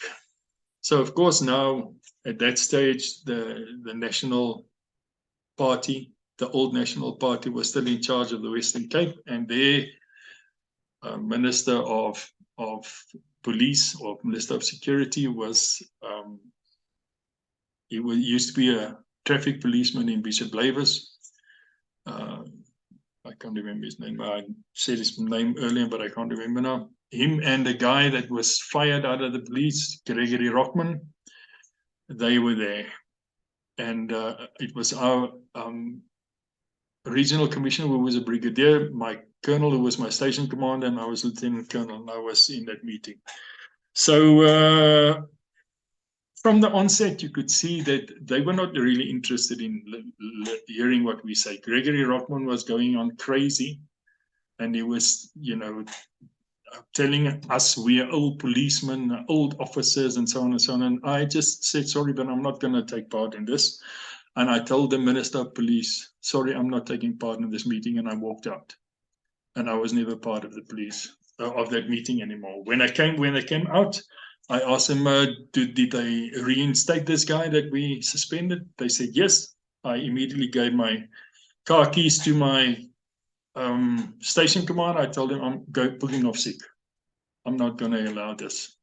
And then my leave was going to start a week later, so I booked off sick. I couldn't work in a situation like that. Coming from the Special Task Force, highly disciplined, I had to work in this third world rubbish. It wasn't acceptable to me. And on my leave, they transferred me to Cape Town. And there I eventually became the head of crime prevention and a few other things. And there I worked until I took a severance package in 1997. After 97, after I left the police, I went working for my father-in-law in the sawmill industry. I was there for 2 years. Then I was in construction for a little bit. My first roof I ever put on was at the shopping center in Nelspruit. I never even put a toilet's roof on, but my first roof I ever put on was a shopping center in Nelspruit, the West End Shopping Center in Nelspruit. And then after that, I apparently did a good job. So the same company asked me to. They were doing expansions on the Tarantal Center in Nelspruit shopping center. So I did that roof as well. And then I got a 5-year contract to do houtontginning. What would you call it in English? To work in a plantation. So I had no experience of it, but it doesn't matter. God gives you a brain, you must just use it. So I started a company, and in the end I had 94 people working for me, and then Iraq came up. Now, anybody that has a business knows that although it's going well with your business, you've got a lot of money that turns over, but your profit margins are not always that great. So I decided, my wife can run it, and she's got a guy. There's a foreman that can run it, and she can just do the books and maintain the things. And I'm gonna go to Iraq because it was very lucrative those years. I mean, as you know. So my first contract was I went in Iraq in February 2004.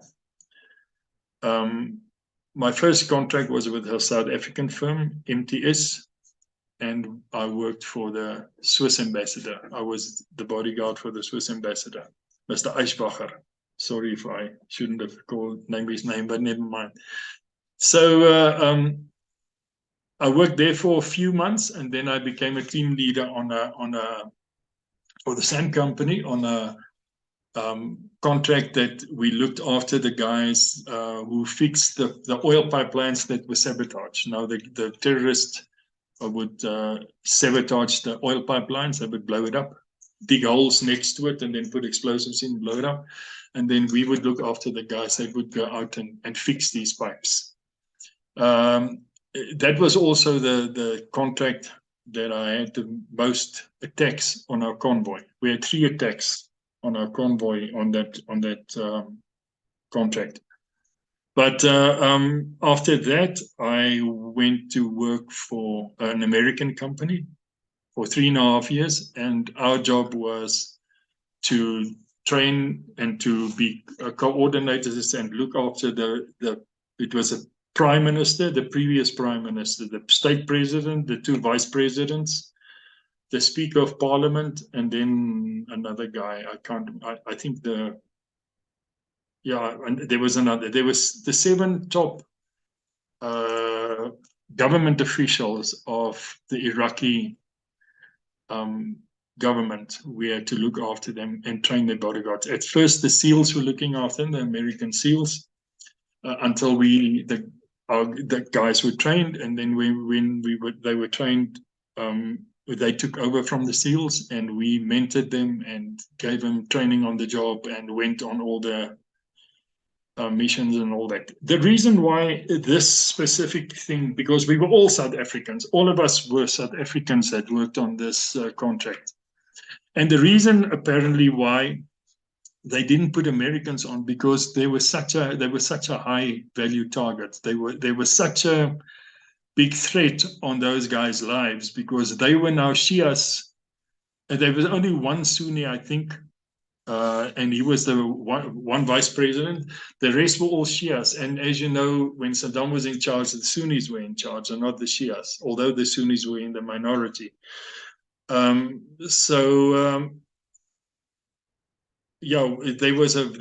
were very high value targets, and apparently they were scared that there's going to be a lot of loss of life, and they don't want Americans to be there. Now, luckily for us, in the 3.5 years, whether we do our job correct or whether we were lucky or maybe both, we only had 1 suicide attempt on the vice president. There was a bomb planted in the venue, in the roof of the venue that he went And I have to unfortunately say their culture is very different. If they see you,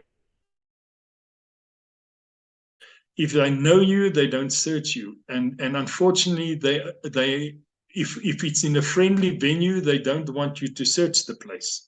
They don't want you to take dogs because they see dogs as dirty animals. They don't want you to take dogs in this venue to search the place. So unfortunately, the bomb went off in the roof of the building, and the vice president only got a little bit of shrapnel and so on, but he survived it.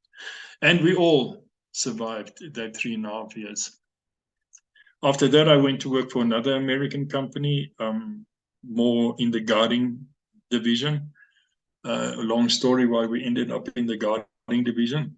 We were actually there for the quick reaction force.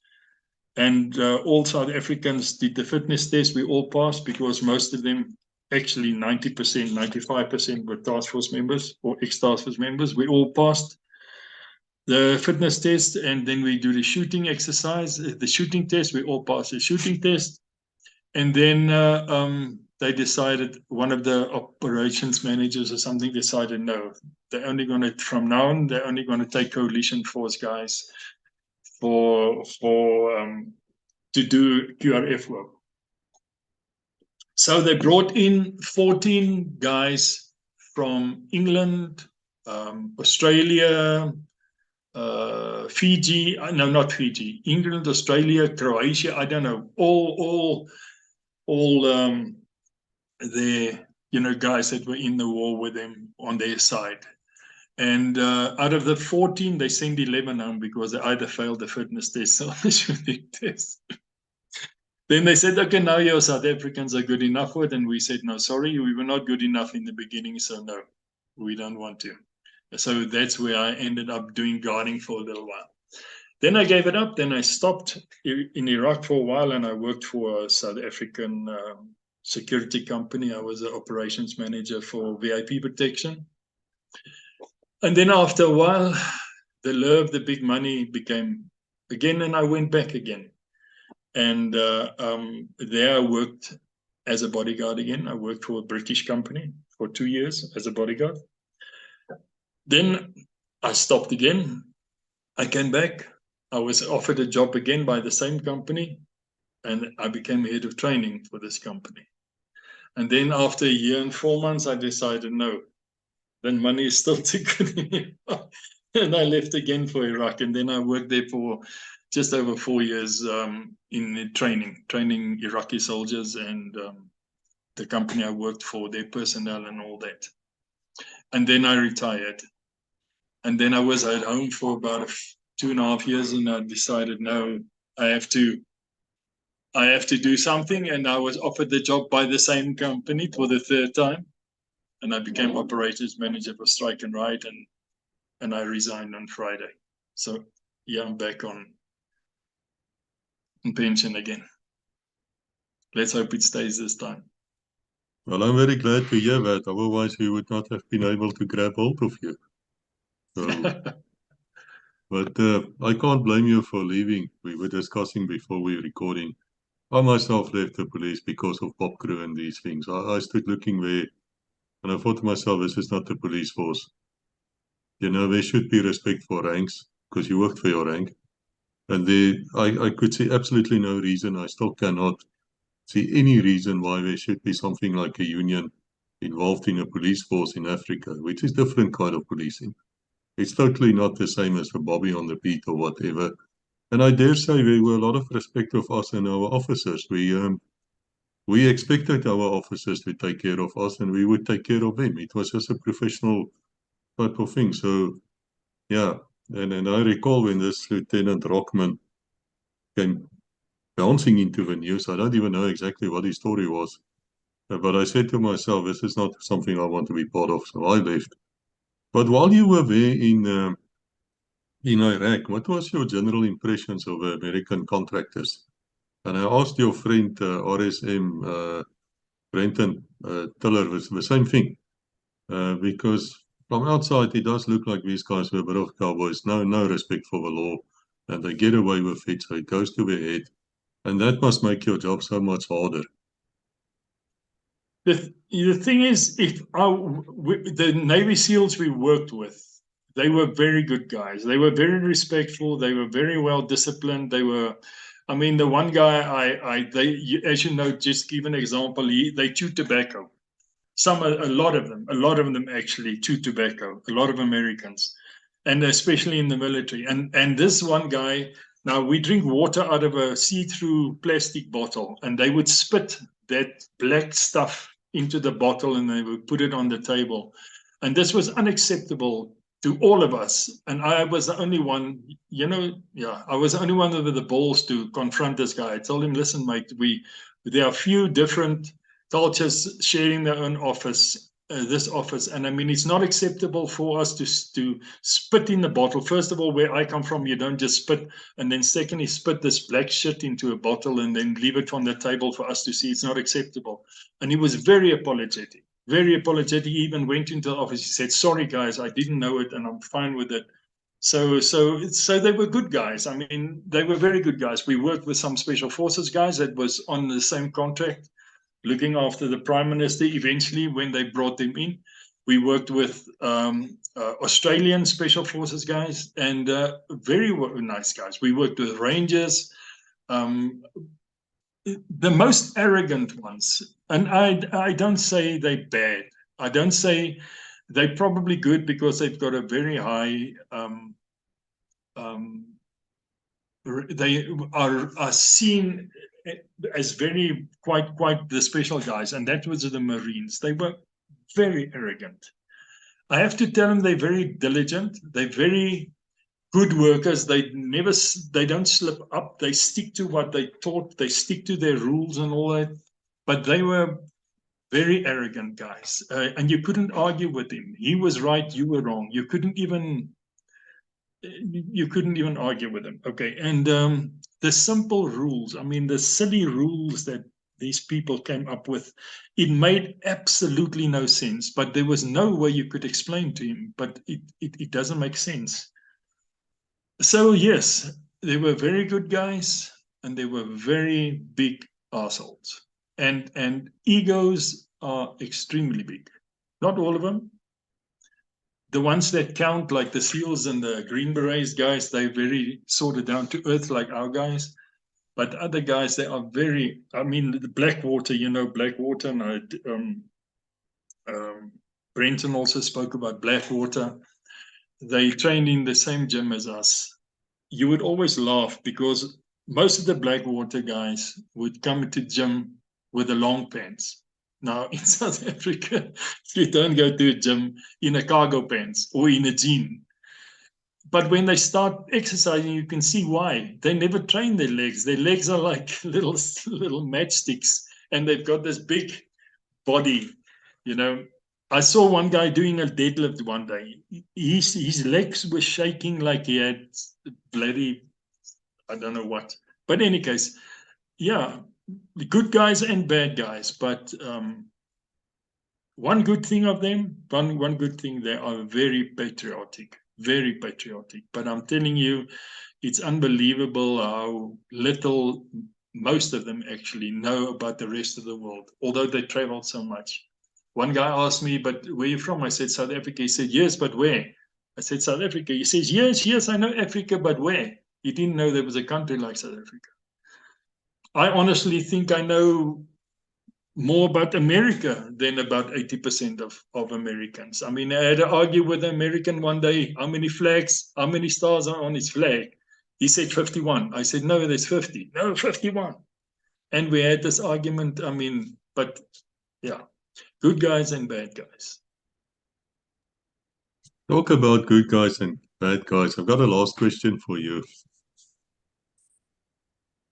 How good is the Special Task Force today? Because I saw one of the commanders, a black general officer, wearing the wings, wearing the Special Forces dagger. He looked good. He really looked like a man who knows what he was doing. In your opinion, are we safe today if we are hijacked in an aircraft in South Africa today? Will the police task force be able to do the job? The training changed a lot since our time. We all had to be explosive experts. Today, they don't do it anymore. They do breaching course, how to break into things, but they don't do that explosive course anymore. We all had to be scuba divers, all of us. I think there's probably, I wonder if 20% of them are still scuba diving today. So, they've broken down certain. Now, this is not necessarily a bad thing. I think, in fact, some of it are good things. And this is they've broken down some courses into different courses, like a basic course, an advanced course, which I don't really have a problem with it, because I was very much I believed in taking the parachute course and even in my time, and break it up into different courses, because there's a lot of people they don't like parachuting. They do it because they have to do it, and they do the jumps because they have to, but they really don't like it, and they will never like it, and that is fine, because he's a specialist on something else. But the point is, they broke down, so their training until they fully trained are much longer than what ours was. If you had to take all the things into consideration. I think fitness-wise and shooting-wise and accuracy-wise and things like that, I don't think there's a difference. I honestly think so. Equipment-wise, they've got better equipment than what we had. I want to say something, but I shouldn't say something, because it's going to compromise the safety of South Africa. But I think, yes, I think we're still in good hands. There's a lot of things that changed. I mean, some of them don't want to work because they don't get overtime, and they don't want to lay in the. That's what I heard. Sorry if I heard wrong. Please rectify or correct me.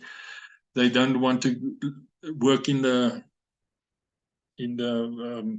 Kruger National Park because they have to sleep in the veld and things like that. But it's all stories that we hear. We don't know if it's the truth or not.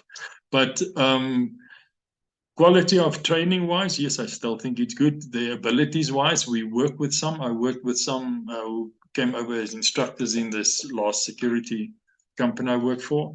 Very good instructors, know their subject. So yeah.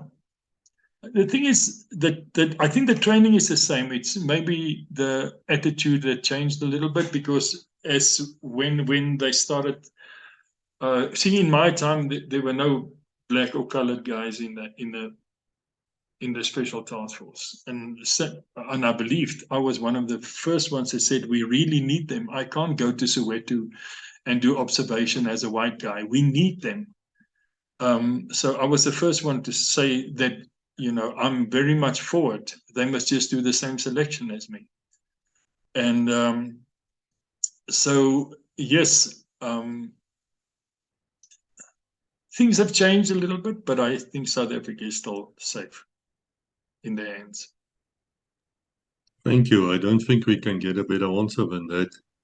It's an inherently dangerous job. I recall one of your commanders, I believe it was a colonel, who sadly died in a parachute accident in the 90s.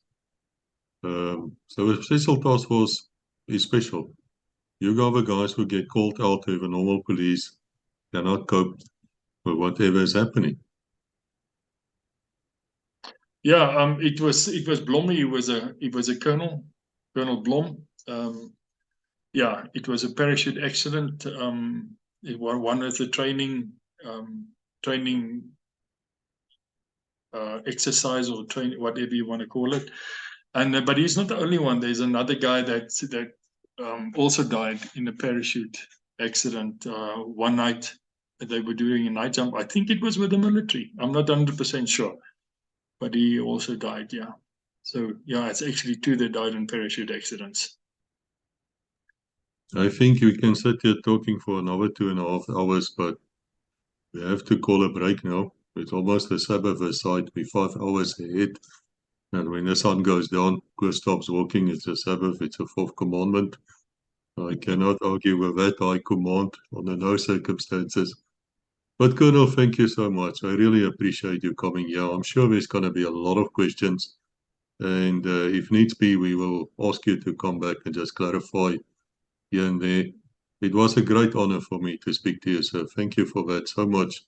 For the rest of you guys out there, guys, come and talk to us. Don't let your story die with you. Don't sit alone in your room, taking a few doper and things like that. That's where the devil is going to get you. Satan is going to get you doing that. Don't do that. Come out, come and speak with us. Come and rejoin your comrades. Don't feel you're all alone and nobody cares. That's not true. I promise you, it's not true. Even with YouTube now suppressing us, and I will speak about that in the SITREPs as well. We discovered now that some of the views mysteriously just goes down with 800 views in a month. It's not possible, mathematically speaking. Once a view is there, it's there. But according to the statistics, it's been coming down 800 on average on certain videos. We're still averaging about 100,000 views a month with about 50,000 hours, which is 5 years of views. I'm saying these things to you guys to tell you you are important. People want to hear your story. It cannot possibly have that kind of views if, even with a suppression, if that wasn't true. So don't let anybody say to you, oh, you're grensvechter of, yeah, you're platpoot of Stasi Blompot or whatever they want to insult you with. I always said that F words you use to your instructors now. But you know what I mean. F them. That's nonsense. Come to Legacy. We are interested in you. So thank you so much, sir. And to the rest of you out there, God bless you until we meet again. Thank you very much, Chris. It was a pleasure. Have a good day, and thank you very much for your channel. It's very exciting.